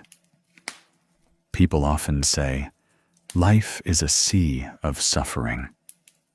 But how many truly understand the profound meaning of those words? Some hear it and become disheartened, giving up, thinking that human life is meant only for suffering. Others become resentful, not understanding why they must endure so much disadvantage, so much injustice. But for a person of wisdom, life is a sea of suffering, is not a lament, but a wake-up call, a key that opens the door to enlightenment. Because only when we see suffering can we find the way out of it? The Buddha taught that suffering is the first of the Four Noble Truths. This means that suffering is not meant to make people despair, but to help them awaken. Everyone born into this world must face the suffering of old age, sickness, death, separation from loved ones, association with the disliked, and not getting what one wants. But of all these sufferings, the greatest is the suffering of the mind. When the mind is not at peace, every small matter becomes large. When the mind is at peace, we can still smile even when surrounded by storms. A Zen master once said, "Suffering is the greatest teacher in a person's life." Indeed, without suffering, we would live forever in illusion, in craving, in self-satisfaction. Suffering comes to temper the mind, just as fire forges gold. Without fire, gold does not shine. Without suffering, the mind is not pure. Life is a sea of suffering. But it is precisely in that sea of suffering that the lotus blooms. A lotus cannot grow on a dry mountain. It only blossoms in the deep mud. It is the same with people. Only when we overcome suffering do we understand what true peace is. Some people collapse due to a single event, but there are also those who rise up precisely because of suffering. The human mind is like a mirror. When covered with dust, it is dim. When wiped clean, it is bright. Suffering is an opportunity to wipe away the dust of ignorance that has long clung to the mind. The spiritual response of Buddhist Dharma channel once met a man named Mr. Tu, who lived in a small village in the Mekong Delta. His story is a testament to the strength of a soul that knows how to smile amidst suffering. Mr. Tu had only one son. His wife passed away early, and he raised his son alone, saving every penny to provide for his education. His entire life's joy was to see his son grow up, become a good person, and live a life of filial piety.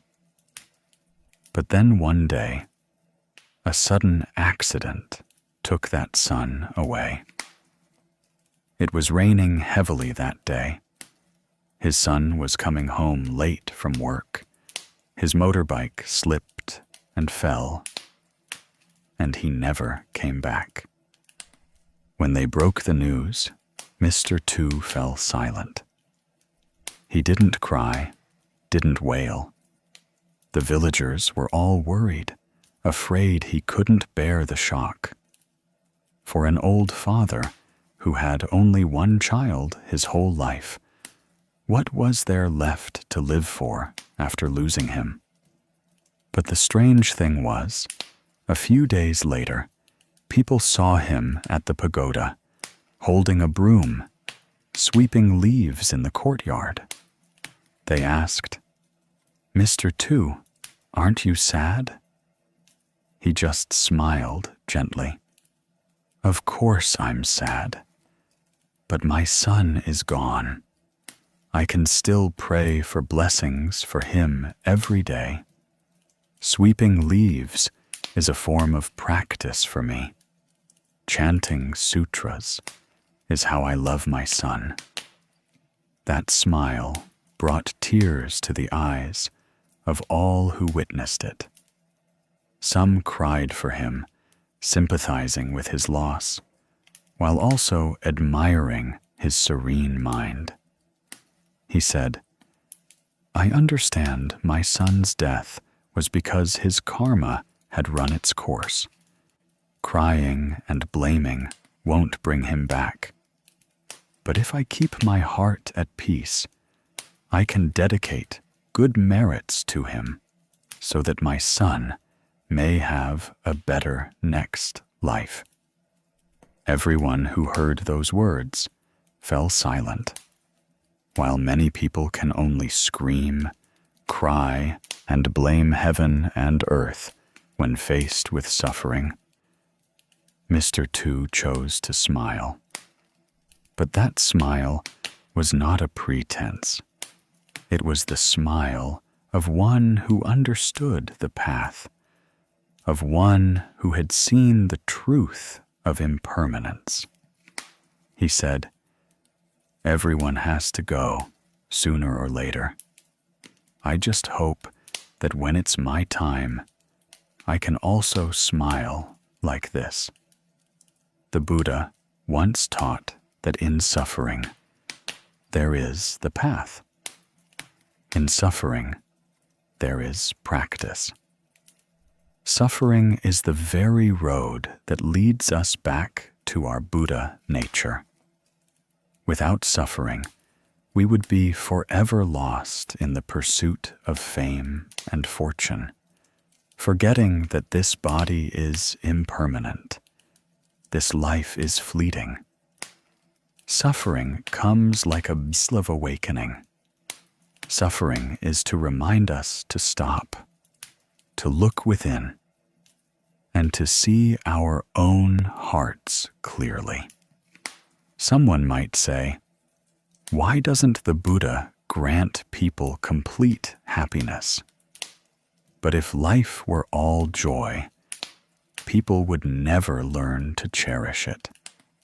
It is because of suffering that we learn to value happiness. It is because of loss that we learn the value of what remains. It is because of the night that we understand the meaning of light. Suffering does not come to extinguish us. Suffering comes to awaken us. When we are young, we think suffering is something to be avoided. But as we experience life, we understand that no road leads to peace without passing through suffering. Like a butterfly, if it doesn't endure the tight cocoon, its wings will be weak and unable to fly. A person who has never felt pain, never shed tears, never experienced loss, cannot yet understand the value of peace. There is a Zen story about a person who saw a butterfly struggling to emerge from its cocoon. Feeling pity for it, the person took a pair of scissors and cut the cocoon to help. The butterfly emerged easily, but after just a moment, it fell to the ground and died. Because the very struggle in the suffering of breaking out of the cocoon is how the butterfly strengthens its wings enough to fly. When we avoid suffering, we also deprive ourselves of the opportunity to grow.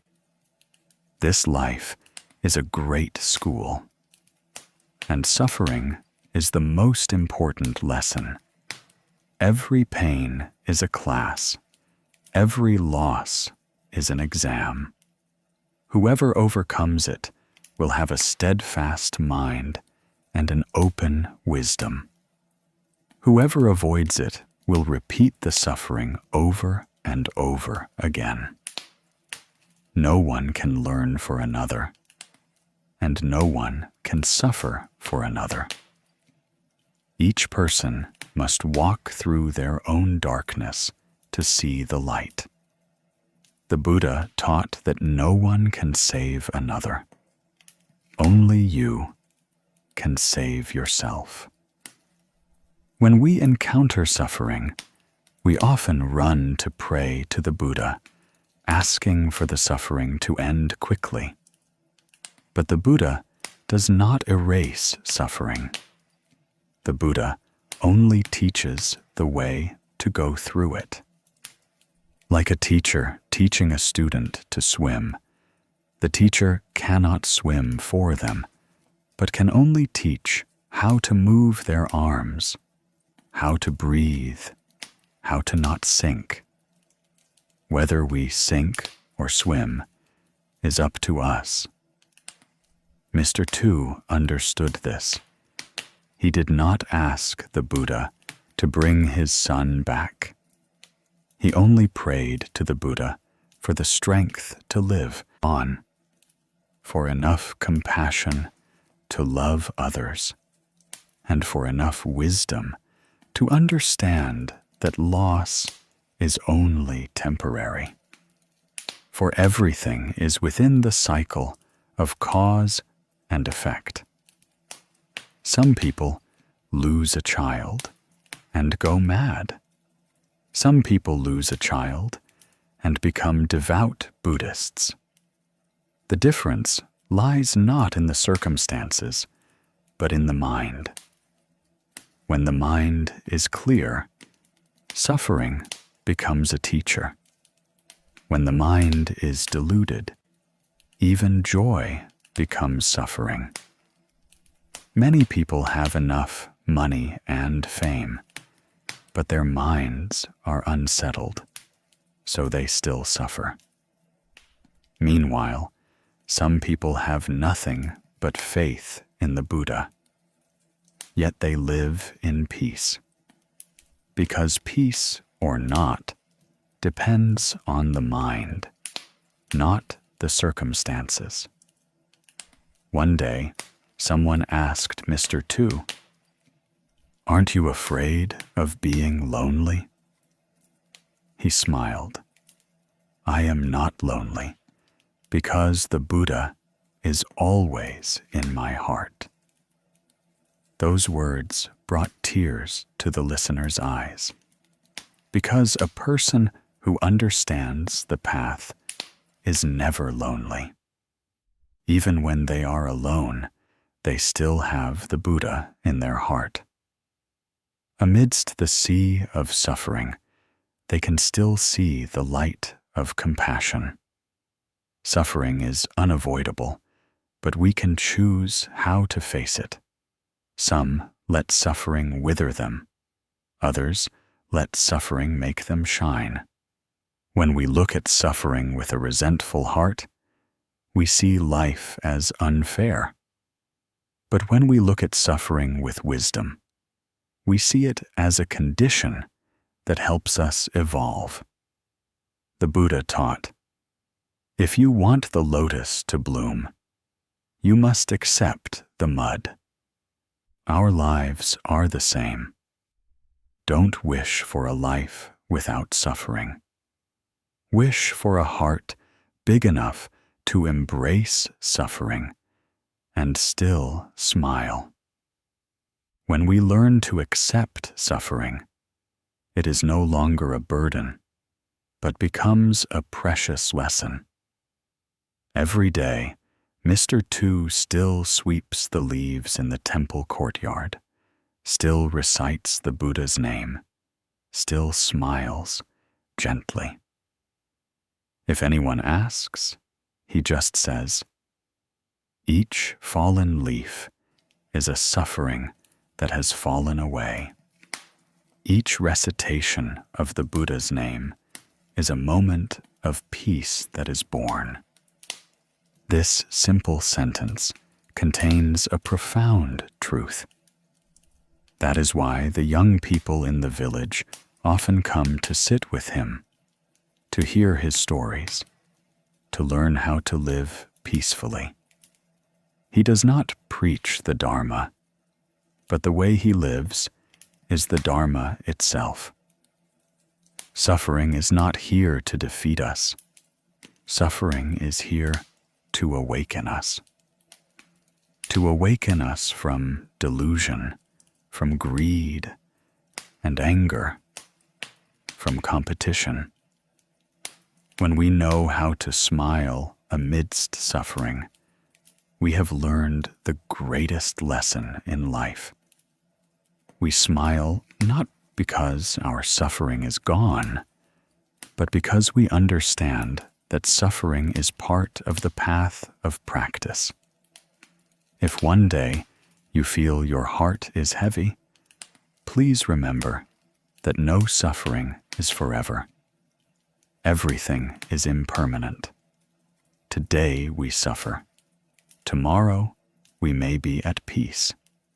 The important thing is not to let suffering make us lose faith, lose compassion, lose wisdom. Let suffering forge us into stronger, wiser, and gentler people. Life is short. Don't use precious time for resentment. Use it to practice, to love, to smile. Whenever you encounter something not to your liking, remember Buddha's words, "This too shall pass." Suffering is like rain. The rain will eventually stop, and the clouds will dissipate. As long as you keep your heart bright, a clear sky will appear. One who understands the path does not fear suffering, for they know suffering is the gateway to peace. One who knows how to practice does not lament life, for they know life is a testing ground for the mind. One who knows how to love does not resent, for they understand that everyone is suffering in their own way. Let us learn to smile amidst suffering, like Mr. Two, like a lotus in the mud. Let suffering become a teacher, not an enemy. Let every teardrop that falls be a drop of rain that nourishes the seed of enlightenment in our hearts. Life is a sea of suffering. But if the mind is clear, we will see that in that sea of suffering, there are still flowers blooming. There is still a moon shining. With just a smile, a recitation of the Buddha's name, a tolerant heart, the sea of suffering can be transformed into a river of peace. Live with kindness. Practice in every breath. Smile in the face of suffering, because suffering does not come to extinguish us, but to awaken us. People often say that a person's life is full of suffering because of karma. But how many truly understand what karma is and why it makes our bodies sick and our minds unsettled? Many people, when faced with unfavorable circumstances, immediately lament, "It must be my fate to suffer. My karma must be heavy." Then they resign themselves to it, letting suffering shroud their lives. They think karma is destiny, a punishment, a cord that cannot be untangled. But the Buddha taught that karma is not fixed, and there is no karma that cannot be transformed. It is like water. No matter how muddy, if left to settle for a long time, it will become clear again. The human mind is the same.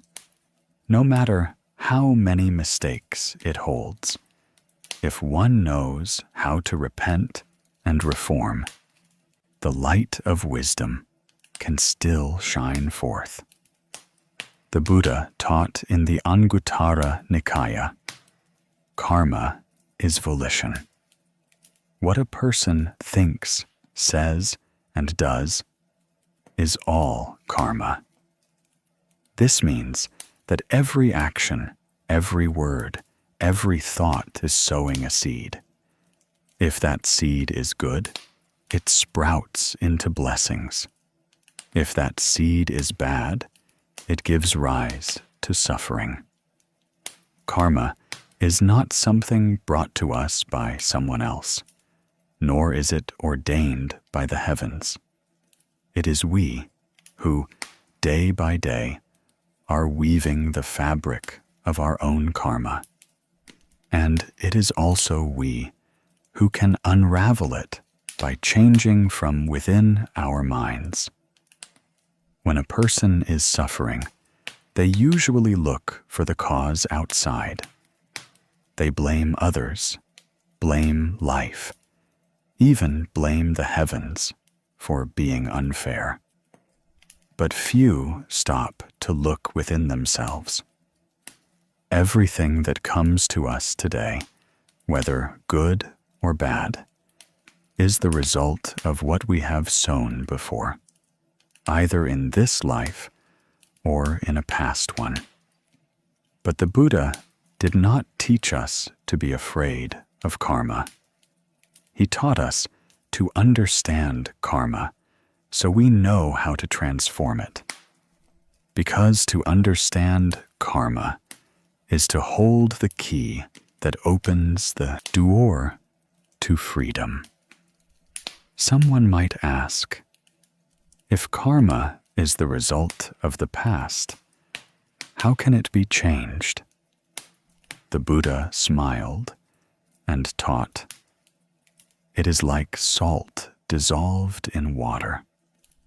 A handful of salt thrown into a small cup of water makes the water extremely salty. But the same handful of salt thrown into a large lake, and the salty taste is gone. Old karma is the same. If our minds are narrow, suffering will manifest immediately. But if our minds are vast, if we know how to do good deeds, recite the Buddha's name, practice generosity, and repent, then old karma will dissolve like salt in the sea of a compassionate mind. That is transforming karma. When we understand this deeply, we will see that every suffering that comes into our lives is not to harm us, but to teach us. Everyone has made mistakes, has erred, but the Buddha never abandons them. He once said, "No one is so sinful that they cannot turn back to the good." This statement contains immeasurable compassion. Even those who have committed many evil deeds can become saints if they know how to awaken. The story of Angulimala is powerful evidence of this. In the past, Angulimala was a notorious murderer. Heeding misguided advice, he believed that to attain enlightenment, he had to kill 1,000 people and string their fingers into a garland. When he met the Buddha, he had already killed 999 people. At that time, the entire kingdom was terrified. The people trembled in fear, and no one dared to go near him. But the Buddha Shakyamuni still walked toward him. Seeing the Buddha, he drew his sword and gave chase. But no matter how fast he ran, he could not catch up. He shouted, "Monk, stop!" The Buddha gently replied, "I stopped long ago. It is only you who have not stopped." That sentence was like a sword of compassion that cut through the ignorance in Angulimala's mind. He fell to his knees, wept, and asked to take refuge. From a murderer, Angulimala practiced diligently and eventually attained arhatship. Karma as heavy as murder could still be transformed. Why? Because his mind had truly stopped. The Buddha did not punish him, but gave him a chance to return. Just like muddy river water, if you stop stirring it, it will naturally become clear. Like a raging fire, if you know how to control it, it will provide warmth instead of destruction. When the mind returns to wholesomeness, evil karma is immediately transformed. The story of Angulimala is not just a tale from the past. Today, so many people in the world are still carrying heavy karma without realizing it, still suffering without knowing they can save themselves. They drink to forget their sorrows, cause harm to prove themselves, and do evil because they think life has no other way out. But if one day they know how to stop, know how to recite the Buddha's name, know how to open their hearts, the light is still there. No one is bound by karma forever. There are only those who refuse to open the doors of their own minds. There was such a person named Sun. He was born into a poor family, orphaned of his father early on. His mother worked hard, raising him by selling vegetables from a shoulder pole at the market. Growing up, Sun entered the world with many wounds. He was deceived by people, betrayed by friends, and rejected in love. Gradually, he became a harsh and hot-tempered man. Alcohol was his best friend. His fists were his way of talking. He had assaulted people, been arrested, and caused his mother to weep in sorrow. One time, he sat alone in his room, looking at his sick mother lying in bed, and his heart suddenly felt empty. He asked himself why his life was so miserable. One day, when he went to the market, he saw an old monk sitting under a tree, asking for water. The monk looked at him, smiled, and said, "No matter how heavy the karma, if you know how to turn back, there is still a shore." Just one sentence, but it was like the drop that made the cup overflow. He bowed his head, and tears fell. From that day on, he started going to the pagoda to listen to sutras and learn to recite the Buddha's name. At first, it was just curiosity. But gradually, he felt his mind become lighter. He gave up alcohol, found work as a construction helper, and saved his money to help the poor. Every morning, he would recite a string of Amitabha Buddha, thinking of his mother and his past mistakes. 1 year, 2 years, 3 years passed. People saw a different man. He knew how to smile, how to help others, how to be grateful for life. Once, an old friend met him again and asked in surprise, "Aren't you afraid of karmic retribution anymore?" Son smiled gently. "No, I'm not afraid anymore." The teacher said, "Karma is a teacher, not an enemy." Indeed, when we fear karma, karma binds us. When we understand karma, karma teaches us. When we practice, karma is transformed into blessings. The Buddha taught that doing evil brings suffering, and doing good brings joy. That is the infallible law of cause and effect. But between suffering and joy, the Buddha also taught one more thing. Practice is correction. Practice is not about going up a mountain, not about leaving the world, but right here in this life. We correct every word, every thought, every action. When the mind is good, the body is at peace. When the body is at peace, karma gradually lightens. When karma lightens, blessings gradually arise.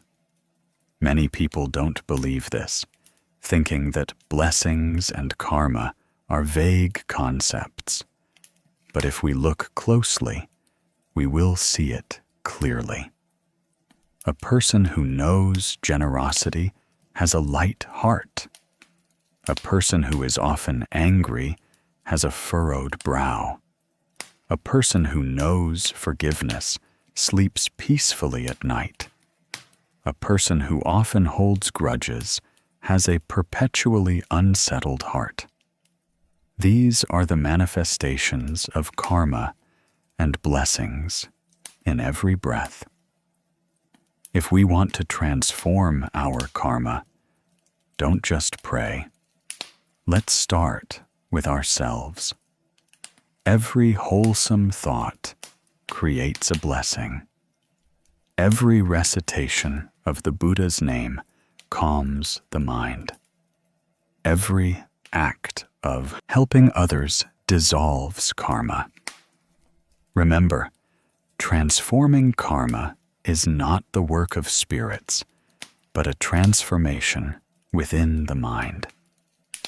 When we live with kindness, speak truthfully, and know how to love, bad karma will be like ice melting in the sun. Many people ask, how long must one practice to transform karma? The Buddha taught that when the mind changes, karma changes. It does not wait for time. Some people, with just one sincere thought, find their hearts purified. Some must practice for many years to break old habits. Each person is different, but the path is the same. It must begin with the mind. If today we are still suffering, do not be afraid. See suffering as a medicine to teach us patience and love. If today we are sick, see the illness as an opportunity to turn back, to learn to cherish our bodies and minds. If today we feel our karma is too heavy, remember that if Angulimala could become an arhat, then we too can become virtuous people. Karma comes to teach us how to love, how to let go, how to correct ourselves. A person who has made a mistake, if they know how to repent, is more precious than one who has never erred, but is arrogant. A person who has suffered, if they know how to share, will bring light to others. Karma is the past, but blessings are the present. Every good deed we do today is a seed of blessing sown. Then one day, the flower of blessings will bloom, and we will find our lives as peaceful as if we had never suffered. People often fear karma as they fear the dark. But the light does not come from anywhere else. It comes from the lamp within our own minds. Light the lamp, and the darkness will naturally vanish. To practice is to light the lamp of wisdom, to pour the water of compassion into a parched heart. Though our past was wrong, our present is one of correction, and our future will be bright. Remember, karma cannot be avoided, but it can be transformed. Transformed by living with kindness, thinking with kindness, and speaking with kindness. Blessings are not to be found in some faraway place, but are born from every small action. A word of thanks, a smile, helping someone across the street, a sincere recitation of the Buddha's name. The more blessings, the lighter the karma. The lighter the karma, the healthier the body, the more peaceful the mind. Life is impermanent, but cause and effect are certain. Everyone has the right to rewrite the pages of their life. Yesterday was karma. Today is opportunity. Tomorrow is blessing. Do not fear the past. Have faith in the present. Do not resent a life of suffering. Know that suffering comes to help us grow. When we sit down and quietly listen to the recitation of the Buddha's name in our hearts, remember that each syllable of Buddha is a seed of compassion being sown. Recite with a sincere heart, with gratitude, with the aspiration to transform. Then, gradually, we will find our bodies lighter, our minds calmer, our faces gentler, our eyes brighter. That is the sprouting of blessings. Let us live like sun, who knew how to turn from darkness back to light. Let us have faith like Angulimala, who knew how to turn from sin toward wholesomeness, because no one is born perfect. Only those who know how to practice can gradually become complete. When we do good, speak good, and think good, our bodies are healthy, our minds are at peace, and karma naturally transforms into blessings. Live with kindness, practice in every breath. For each mindful breath is a step back home. And when the mind is at peace, life will no longer be a sea of suffering, but a vast ocean of compassion. Amidst this impermanent life, all of us wish for peace. We pray for a body without illness, a home without suffering, a heart without sorrow. Yet the more we pray, the more we seem to suffer. Because the more we try to avoid suffering, the more we embrace it.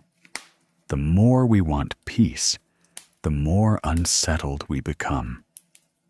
The Buddha taught that the root of suffering lies not outside, but in a mind that craves and does not know contentment. To be at peace, one must learn to let go. To live lightly, one must learn to accept. And the Buddha's 10 contemplations are a mirror for each of us to know how to turn inward and heal ourselves. Among the profound teachings of the Buddha, the 10 contemplations are like a simple sutra that contains the entire path of practice in daily life. If these 10 points are remembered and practiced, they become the provisions that help keep our bodies healthy and our minds at peace, helping us to pass through life's storms and still smile. The story of Ms. Lan is a testament to this. She was once an ordinary woman with a family, children, worries, and small desires like anyone else. But one day, she discovered she had cancer. The news came like a cold knife, causing her to collapse. She cried a lot, was terrified, and resented her fate. Then, in her despair, she turned to the Buddha's teachings. She began to practice reciting the Buddha's name, practicing mindful breathing, and keeping a daily journal. In it, she wrote, "I am grateful for this pain because it helps me awaken. Every time I feel pain, I see the impermanence of the body clearly, and I learn to love myself." She said that pain is a teacher, and illness is a mirror for the mind. From then on, she lived each day peacefully. Her body was sick, but her mind was healthy. The first of the 10 contemplations is, do not pray for a life without sickness and suffering. For it is through sickness that we learn to care for our bodies. Through sickness that we understand impermanence. Sickness is the medicine that cures an arrogant mind. The Buddha taught that people often fear sickness, but they do not know that sickness is an opportunity for us to return to ourselves. When we are healthy, we often chase after fame and fortune, forgetting how fragile this body is. Only when we are bedridden do we realize how precious a single breath is. Ms. Lan once said, every morning I wake up and am still breathing, I smile and thank heaven and earth. She no longer blamed her body, but saw it as a friend. She would whisper to her body, "Thank you for bearing with me all these years." From resenting her body, she transformed to loving her body. From fearing sickness, she transformed to being grateful for it. When the mind is grateful, the body immediately feels lighter. A person who lives with gratitude is at peace even with illness. Sickness is no longer an enemy, but a teacher that teaches us to live mindfully. Second, do not pray for a life without adversity, for it is through adversity that the mind is tempered, that we learn what is real and what is false. In life, everyone must go through difficult turns. Some go bankrupt, some lose loved ones, some are betrayed. When adversity strikes, we often blame heaven and others. But the Buddha taught that adversity is a karmic test, an opportunity for us to purify our minds. Just as gold must go through fire to shine, a person must go through suffering to mature. When Ms. Lan discovered her illness, many friends distanced themselves, and family members were worried. But she did not blame anyone. She said, "Whoever stays with me when I am weak is a blessing. Whoever leaves, their karmic connection has ended." Through adversity, she learned to let go. Through suffering, she learned to cherish love. The Buddha taught that adversity does not come to destroy us, but to forge us into stronger and more understanding people. Third, do not pray for a life without obstacles. For obstacles help wisdom to open. If everyone's life were smooth, no one would bother to learn. It is because of obstacles that we find ways to resolve them. It is because of pain that we seek the path to peace. The Buddha taught, when facing adversity, do not rush to ask, "Why me?" But instead ask, "What has this come to teach me?"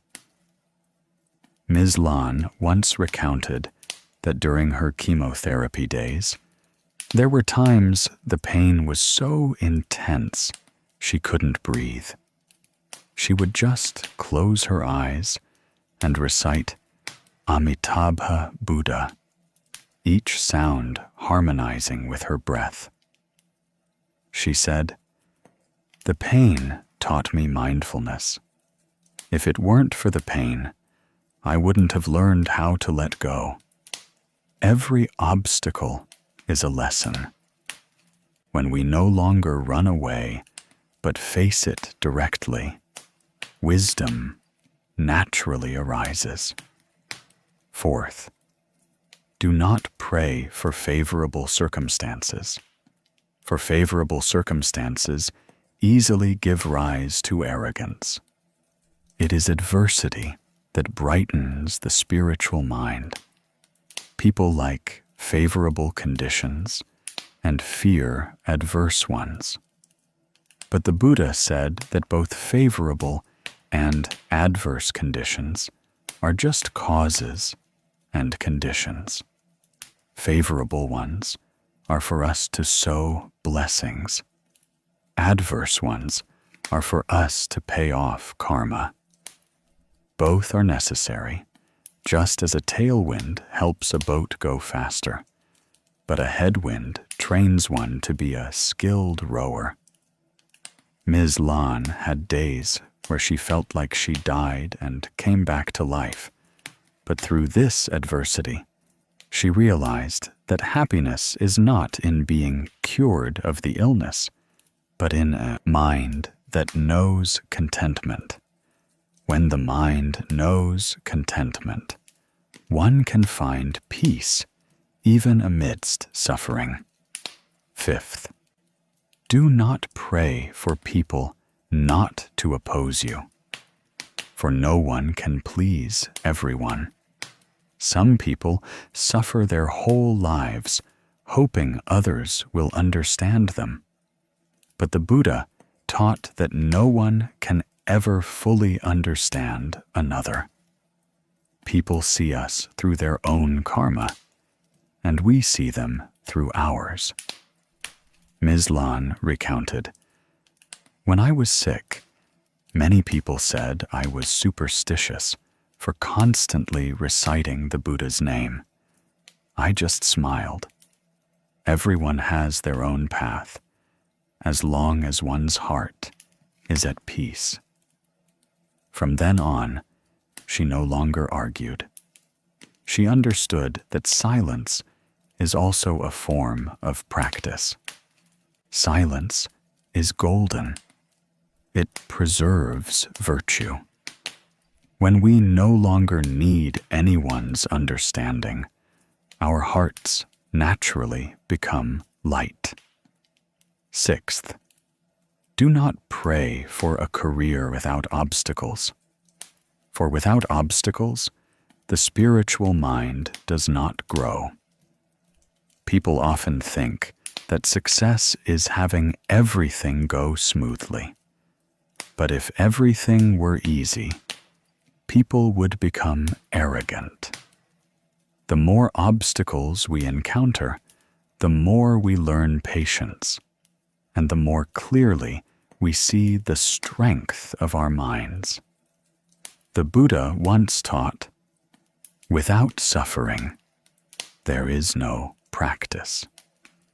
Ms. Lan said, "The illness made me quit my job, but it opened the path of practice for me."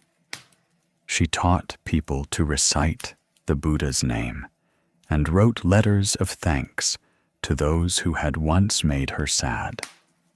The obstacles in her career turned out to be a detour that led her to a spiritual life.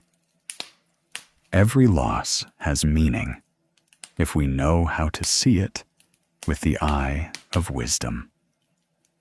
Seventh, do not pray for great profit, for much profit easily gives rise to greed. Greed is the root of suffering. The Buddha taught that a person who knows contentment is the richest person. A greedy person is never satisfied. Even with a vault full of gold, they still suffer. Before her illness, Ms. Lan was a businesswoman, always worried about earning more. When she fell ill, she realized that money could not buy another breath. She said that now, a warm bowl of porridge and a day without pain is enough. When the mind knows contentment, the heart immediately becomes calm. Knowing contentment is not about not striving, but about not being attached. The more you let go, the lighter you become. The lighter you are, the more peaceful you are. Eighth, do not pray for loved ones, never to be separated. For separation is the natural way of impermanence. the world is but an inn. All who come must eventually leave. The Buddha taught that when the karmic connection is sufficient, we come together. When it is exhausted, we part. Ms. Lan once cried at the thought of having to leave her children. But then she understood that no one can stay with another forever. She said, "My children are just guests passing through. I am just the one seeing them off. My job is to love them with a mindful heart." When we understand impermanence, we learn to cherish the present. We no longer fear loss because we know that to have one more day to live is a blessing. Ninth, do not pray for fame not to crumble, for crumbling is an opportunity to learn humility. A person with fame easily becomes arrogant. A person who loses fame can see their true mind. The Buddha taught that fame is like a shadow. Chase it, and you lose it. Let it go, and you have it. Ms. Lan was once a person beloved by many, but when she fell ill, few visited. She was not sad, just smiled gently. She said, "Fame is on the outside, virtue is on the inside. To lose fame but keep virtue is better than to keep fame but lose one's heart. Fame and fortune are just passing clouds. They come and go. The most precious thing is still a heart that knows how to love others." 10th, do not pray for affection not to change, for the human heart is inherently impermanent. In life, everyone has been hurt by someone they love, but the Buddha taught that human affection is like a flower that blooms and then withers. That is the law. Do not blame, do not cling. Be grateful that they once came so that we could learn the lesson of loving and letting go. Ms. Lan said, "I used to be angry at my husband for abandoning me when I was sick. Now I only feel compassion, because if he had understood, he would have stayed." When the mind can let go of hatred, the heart immediately has space for compassion. These 10 contemplations sound simple, but to practice them is a lifetime of cultivation. They teach us to accept, not to give up. They teach us to let go, not to run away. They teach us to love, not to be dependent. When a person can live like this, they will be at peace even in the midst of a storm. After many years of illness, Ms. Lan's body was frail, but her mind was as bright as a lamp in the night. Many who came to visit her felt a gentle energy from her. She did not talk much about the path. She simply lived it. She taught her children and grandchildren not to compete with anyone, for competition is the root of affliction. Be a good person, because to be a good person is to save yourself. The Buddha taught that when the mind is at peace, the body is at peace. When we live with kindness, good karma naturally bears good fruit. When we can let go of greed, anger, and ignorance, the mind becomes as clear as an autumn lake. Life is short. Please do not compete. To be a little better than others adds nothing. To be a little less than others loses nothing. Just by living with kindness, practicing in every breath, we can pass peacefully through life's many storms. Let us live like Miss Slan, not praying for the illness to end, but only for the mind to be clear, not praying for others' love, but only for our own hearts to be free of hatred. Not praying for a favorable life, but only praying to know contentment and peace.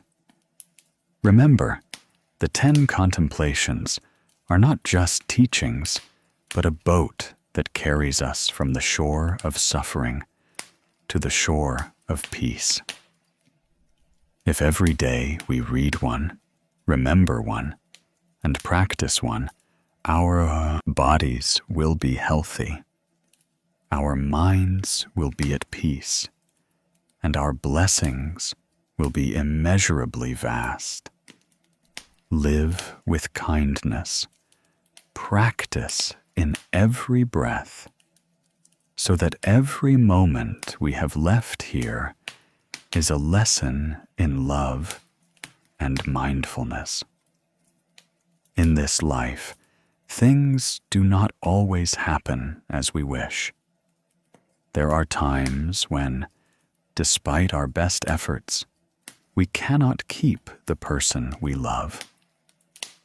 There are times when, despite our dedicated work, we still lose an opportunity that seemed within our grasp. People are often afraid of loss, afraid of change, afraid of things that go against their wishes. But life is inherently impermanent. No one can hold on to anything forever. Therefore, the most precious thing is not to try to cling, but to know how to flow with it.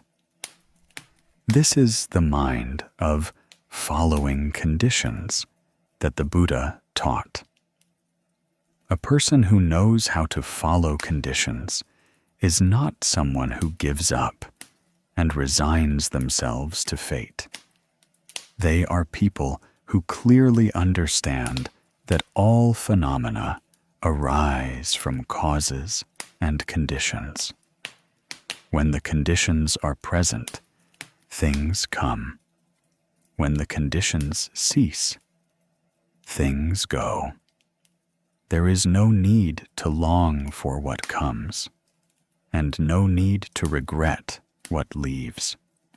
They live amidst the flow of life while maintaining a peaceful mind, because they deeply understand that whatever comes to them is a necessary cause and condition. The Buddha once taught, "Follow conditions without changing. Do not change while following conditions."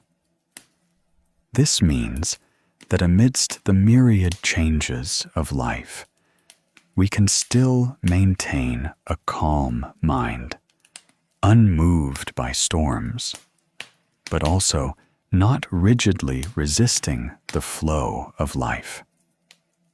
Today, many people suffer simply because they do not know how to follow conditions.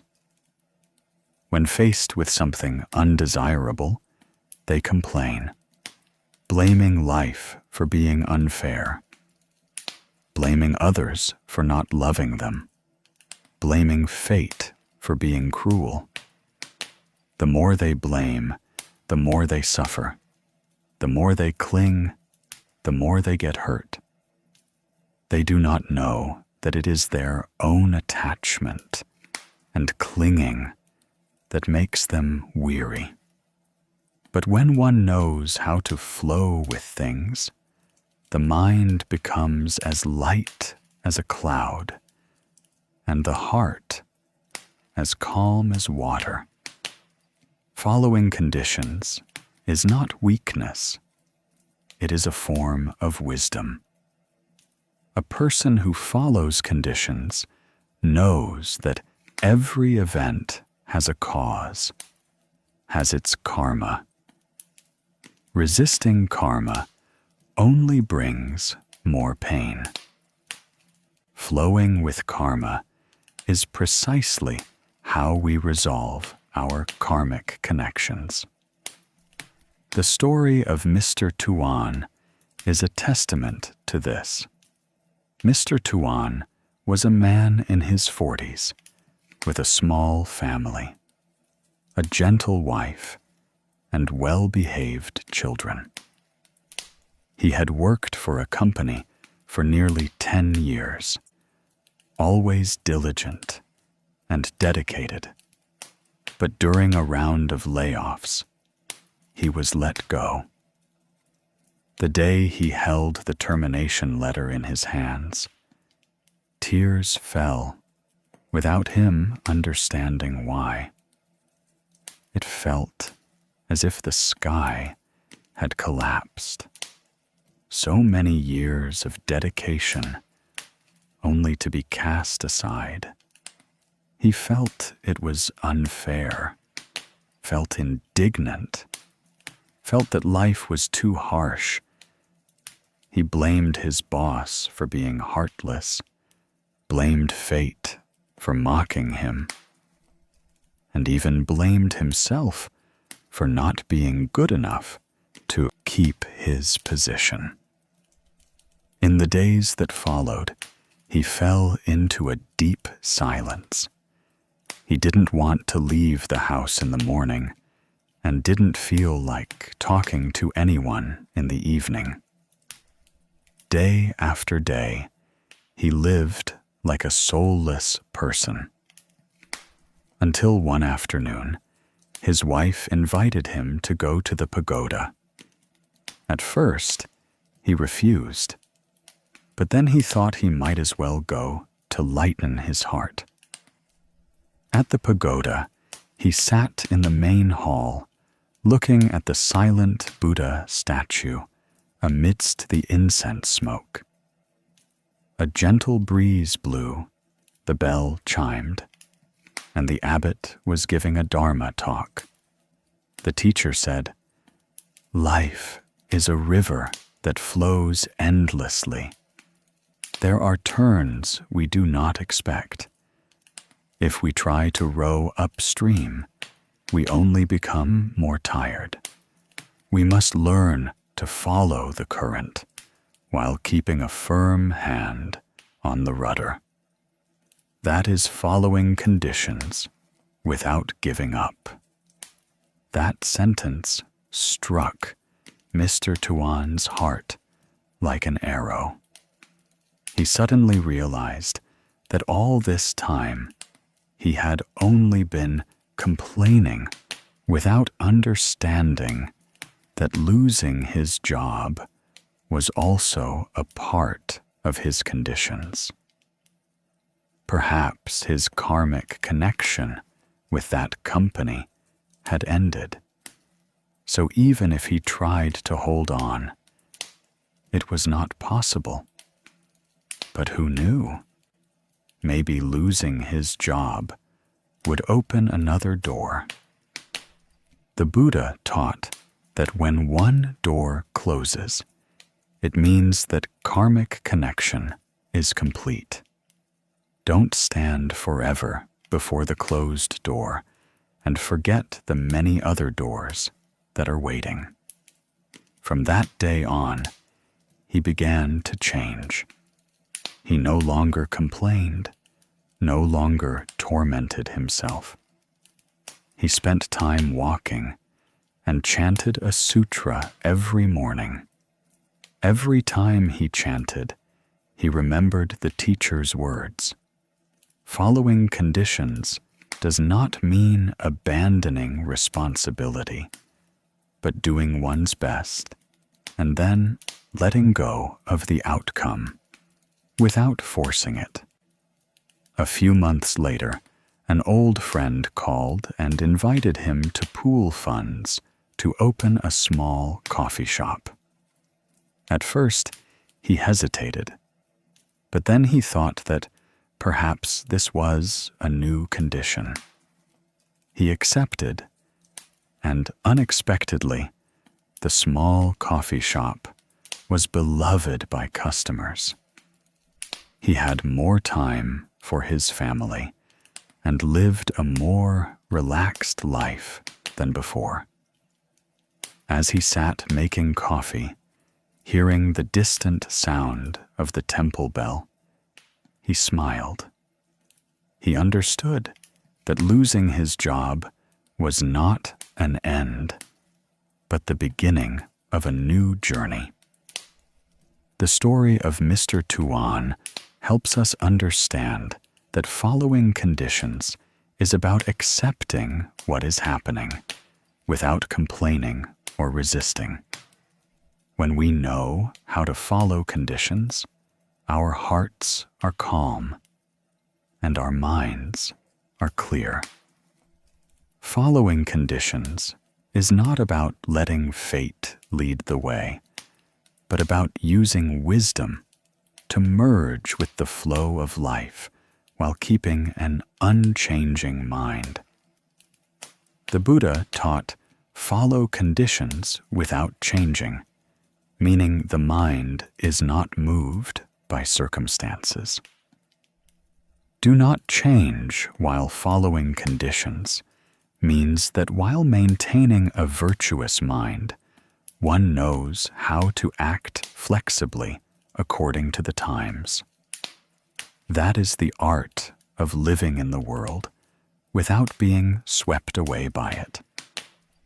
Many people mistakenly think that following conditions is being passive, is giving up.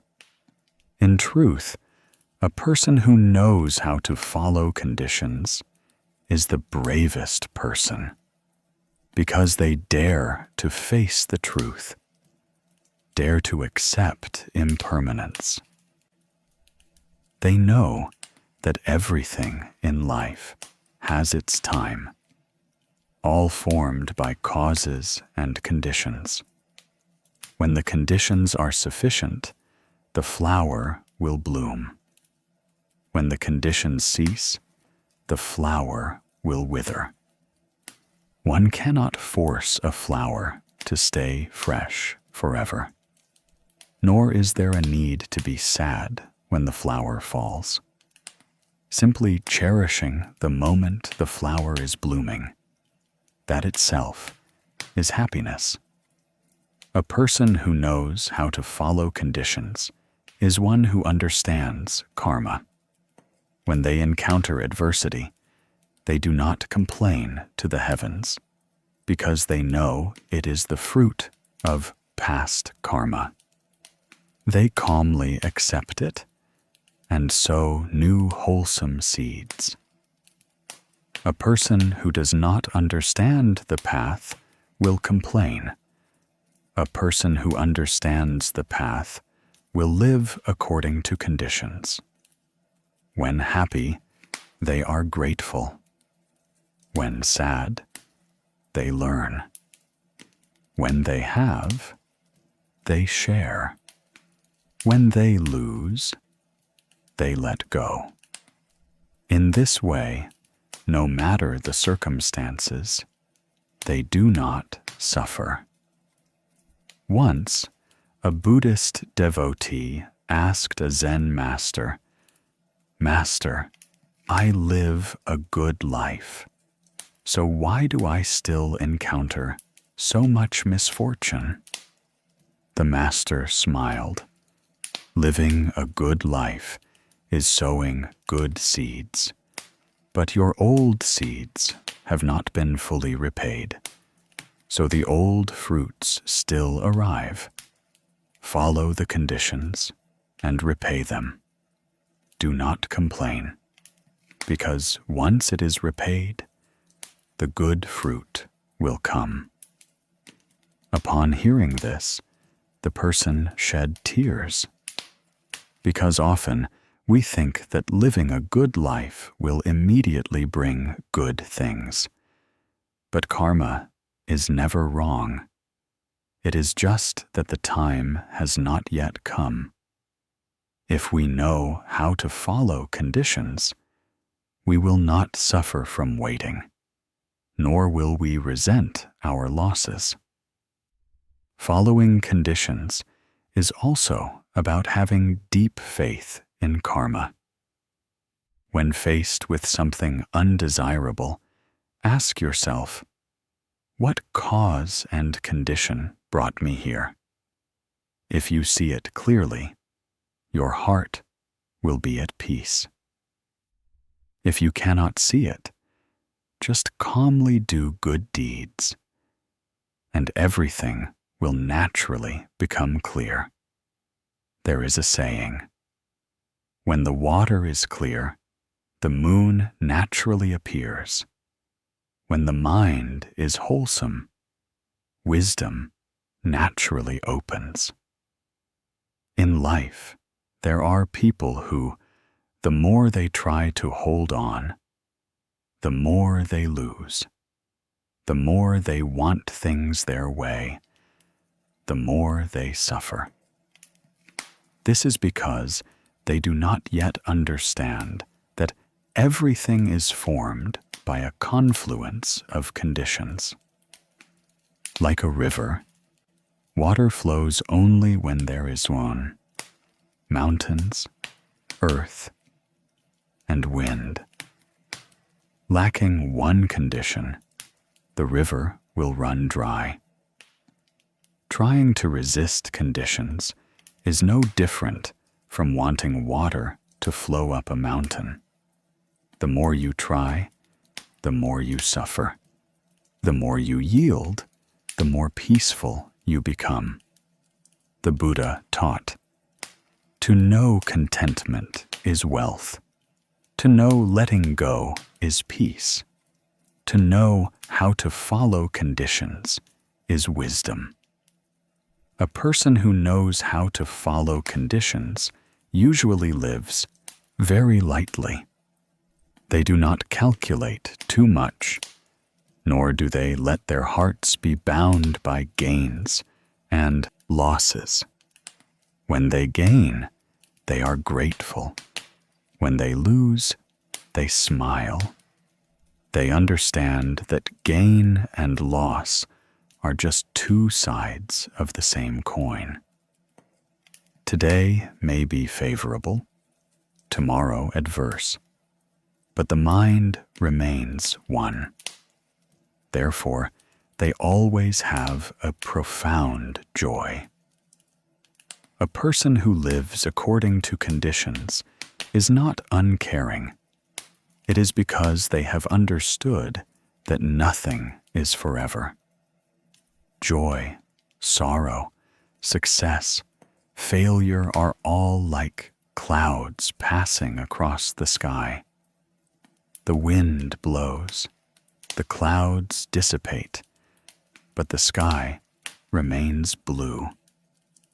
After understanding this principle, Mr. Tuan often told his friends, I used to live a very tiring life. I wanted everything to go my way, so I was constantly disappointed. Now it's different. I do my best and leave the rest to conditions.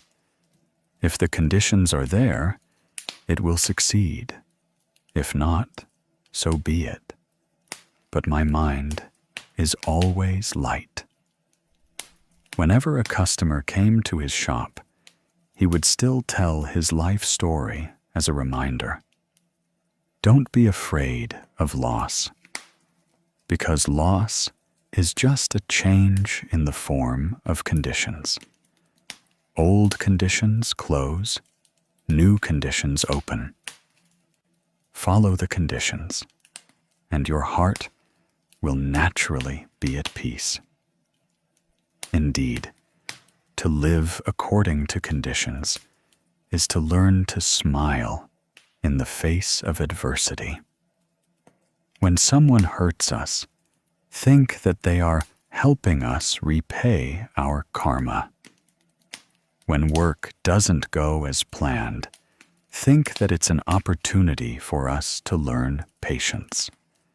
When people leave, think that the karmic connection between us and them is complete. Only with such a mind can one be truly free. A person who knows how to follow conditions is one who lives without fear of loss, without fear of change. They pass through storms with a calm heart. Life is short. If we keep resisting everything, we will be exhausted. If we know how to follow conditions, we will see every event as a lesson, every loss as an opportunity to grow. When we follow conditions, our hearts are as light as a leaf, not swept away by the wind, but still flying freely. When we follow conditions, we will no longer fear impermanence, because we know that impermanence is the very nature of life. All phenomena arise from conditions. They come together and then dissolve, and then come together again. Understanding this, people will cease to suffer. Remember the Buddha's teaching. All phenomena arise from conditions. All phenomena cease due to conditions. Nothing lasts forever, not even today's sorrow. So instead of trying to control, practice letting go and trusting. Trust that everything happens for a reason. Trust that if you maintain a wholesome mind, good conditions will come. Trust that when one door closes, another opens. And trust that following conditions is the wisest way to live in this impermanent life. Finally, remember that following conditions is not about letting life lead you, but about you walking through life with peace. Do your best, then leave it to conditions. Love others, then let things be natural. Sow good seeds, then do not expect anything in return. Then life will naturally be gentle with you. Live according to conditions, not because you fear suffering, but because you want peace. Learn to follow the flow of life while keeping your mind unchanged, because amidst a myriad of fluctuations, only the person who knows how to follow conditions is truly free. That person lives as lightly as a cloud, their heart as clear as water, a smile always on their lips, no matter how life may change. And my friend, if today you are facing something that makes your heart uneasy, remember these words. Follow conditions without changing. Do not change while following conditions. Do not be afraid of losing your job. Do not be afraid of losing people. Do not be afraid of change. for all is just the coming together and dissolving of conditions. When you know how to follow conditions, you will find that no matter how noisy the world outside may be, within your heart, there is a place of true peace. Live with kindness, practice in every breath, and let things follow their conditions. Then, the body will be healthy, the mind will be at peace, and this life, though short, will become truly long in peace and understanding. Amidst the hustle and bustle of today's life, people easily forget that they are living. We eat without knowing we are eating. We walk, but our minds have already run back to the past. We speak without being aware if our words are hurting others. Each day passes. We do all sorts of things, think all sorts of thoughts, but are rarely truly present in each moment of our own lives. That is why, even with abundant material possessions, our hearts are still empty. Though the body is not sick, the mind is always tired. Though we have everything, there is still a void in our hearts that cannot be filled. A student of the path is not just someone who sits in meditation in a quiet room or chants sutras at a pagoda. A true student of the path is one who knows how to bring the path into every small detail of life, every breath, every footstep. The Buddha taught that if one knows how to live in mindfulness, even the smallest task becomes a spiritual practice. This saying, though it sounds simple, is the door that opens to a peaceful life amidst a multitude of afflictions. Mindfulness means being clearly aware of what we are doing, clearly aware of where our mind is. When we eat, we know we are eating. When we walk, we know we are walking. When we speak, we know we are speaking. Every action, every thought is illuminated by awareness. Mindfulness is the light that dispels the fog of ignorance, the breath that helps the mind no longer drift amidst the many storms of life. This world is inherently noisy, but when we have mindfulness, we naturally become quiet. This life is inherently full of turmoil, but when we have mindfulness, we naturally see clearly. Mindfulness does not make us run away from life, but helps us live more deeply in each moment of it. To live without mindfulness is like walking in a fog, unable to see the path, not knowing where we are going. To live in mindfulness is like holding a lamp in hand. Even in the dark night, we are not afraid of getting lost.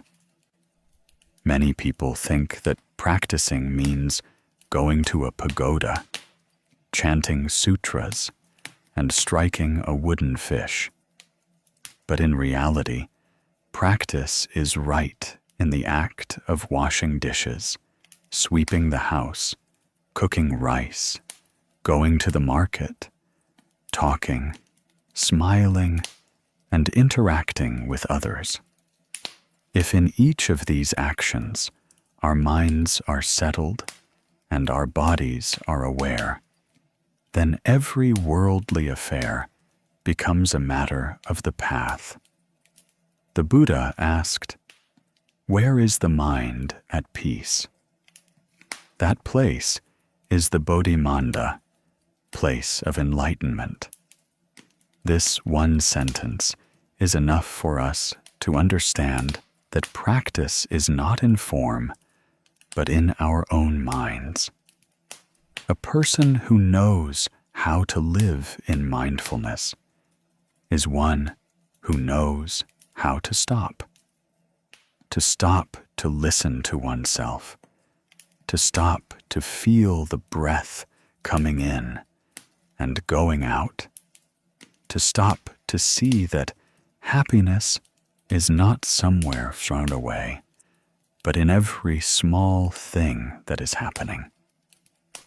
When we wash dishes, we just need to know that we are washing dishes. When we eat, we just need to know that we are eating. When we take a deep breath, we are clearly aware that it is the breath of life, of the present moment.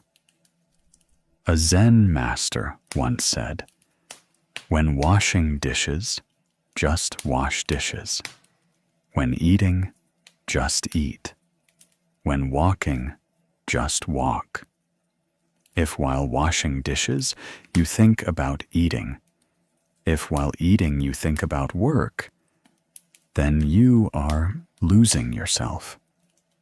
It sounds simple, but to practice this is a whole process of cultivation, because the human mind is inherently restless, always chasing the past or circling back to the future.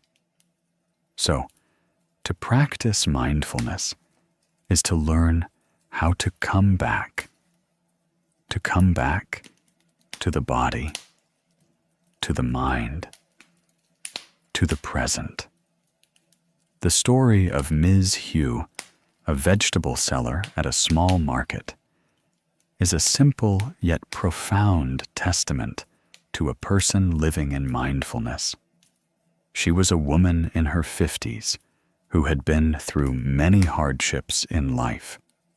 Her family was poor, her husband died early, and she raised 2 children on her own.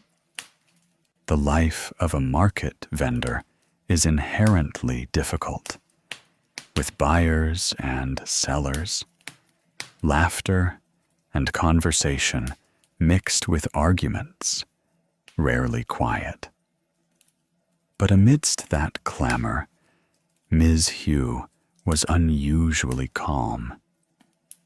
Every morning, while others were still sleepy, she was already at the market. Her hands arranged the vegetables, while her mouth recited Amitabha Buddha. When weighing goods, she would still smile, never speaking loudly or harshly. If someone bargained for a low price, she would still be gentle.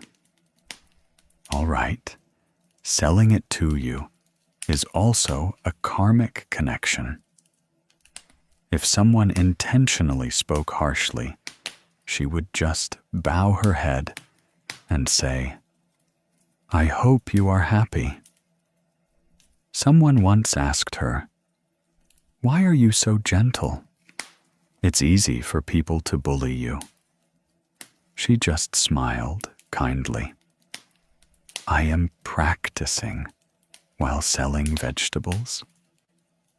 It sounds simple, but in that sentence lies a whole process of enlightenment, because she understood that practice is not at the pagoda, but in the mind.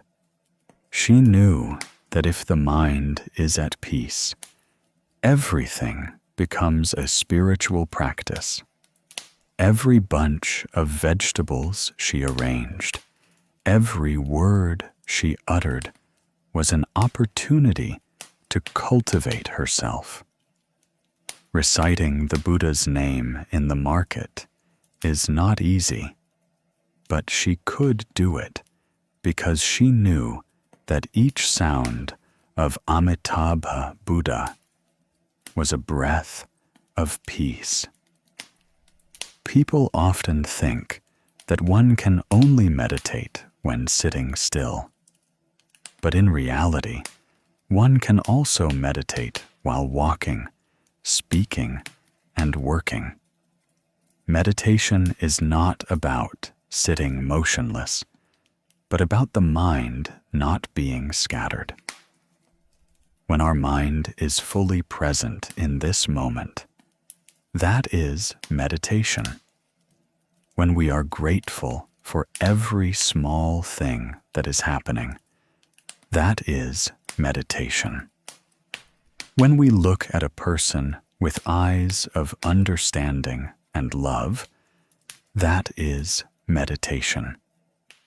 Practicing mindfulness in eating and drinking is one of the easiest, but also most profound ways to practice.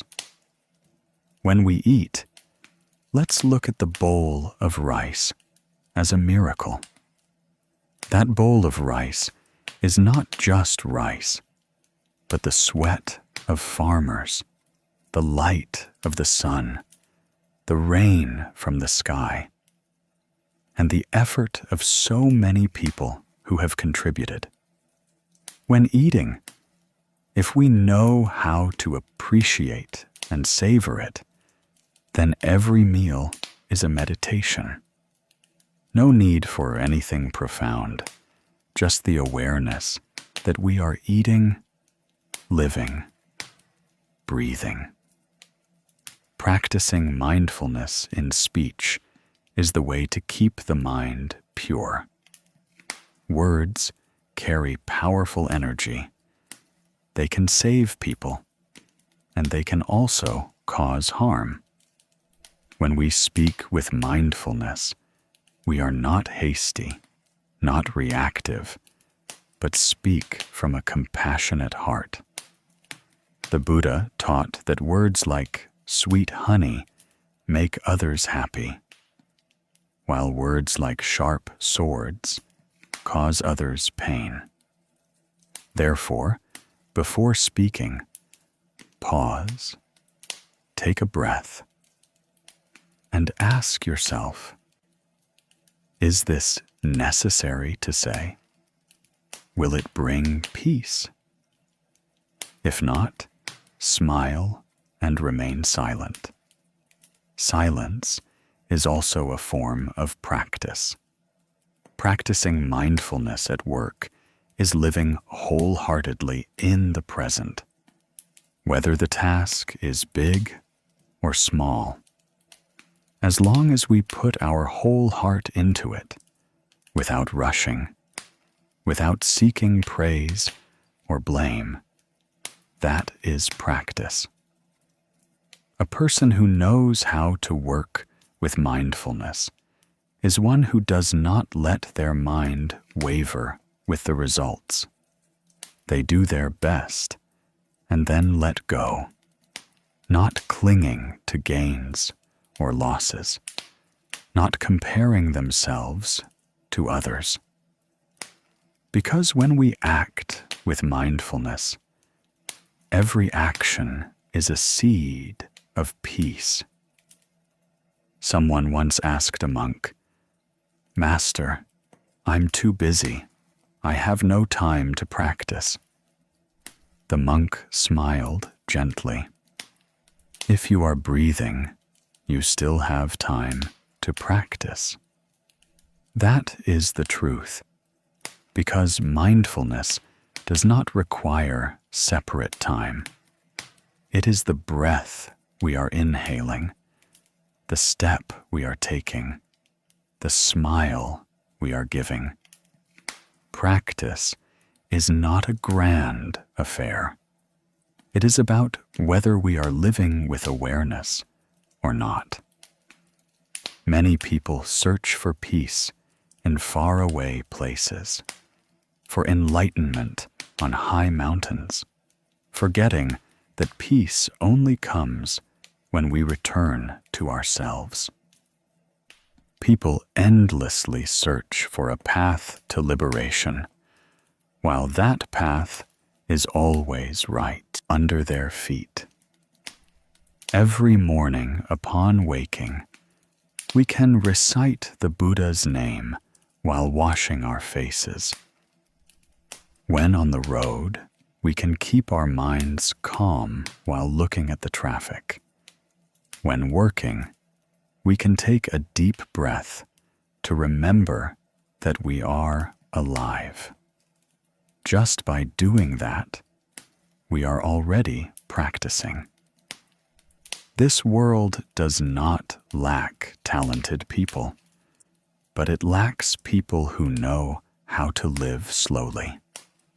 It lacks people who know how to stop to listen to the wind, to gaze at a flower, to smile at themselves.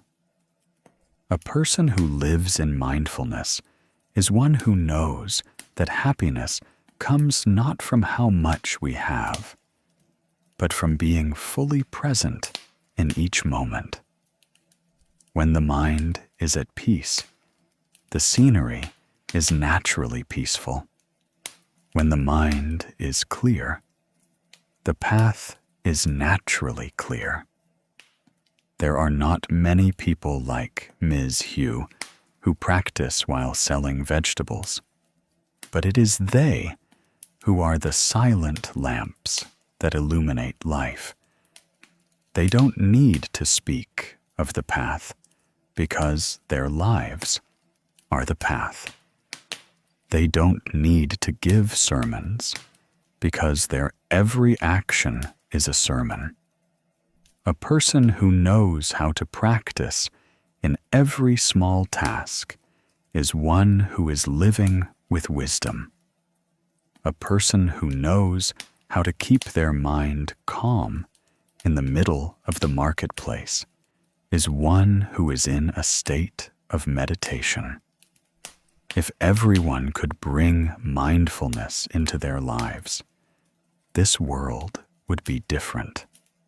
Families would argue less because everyone would know how to pause before speaking.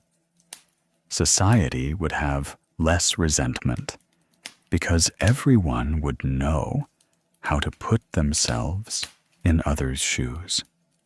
People's hearts would be less greedy because everyone would know contentment. When the mind is content, life will be content.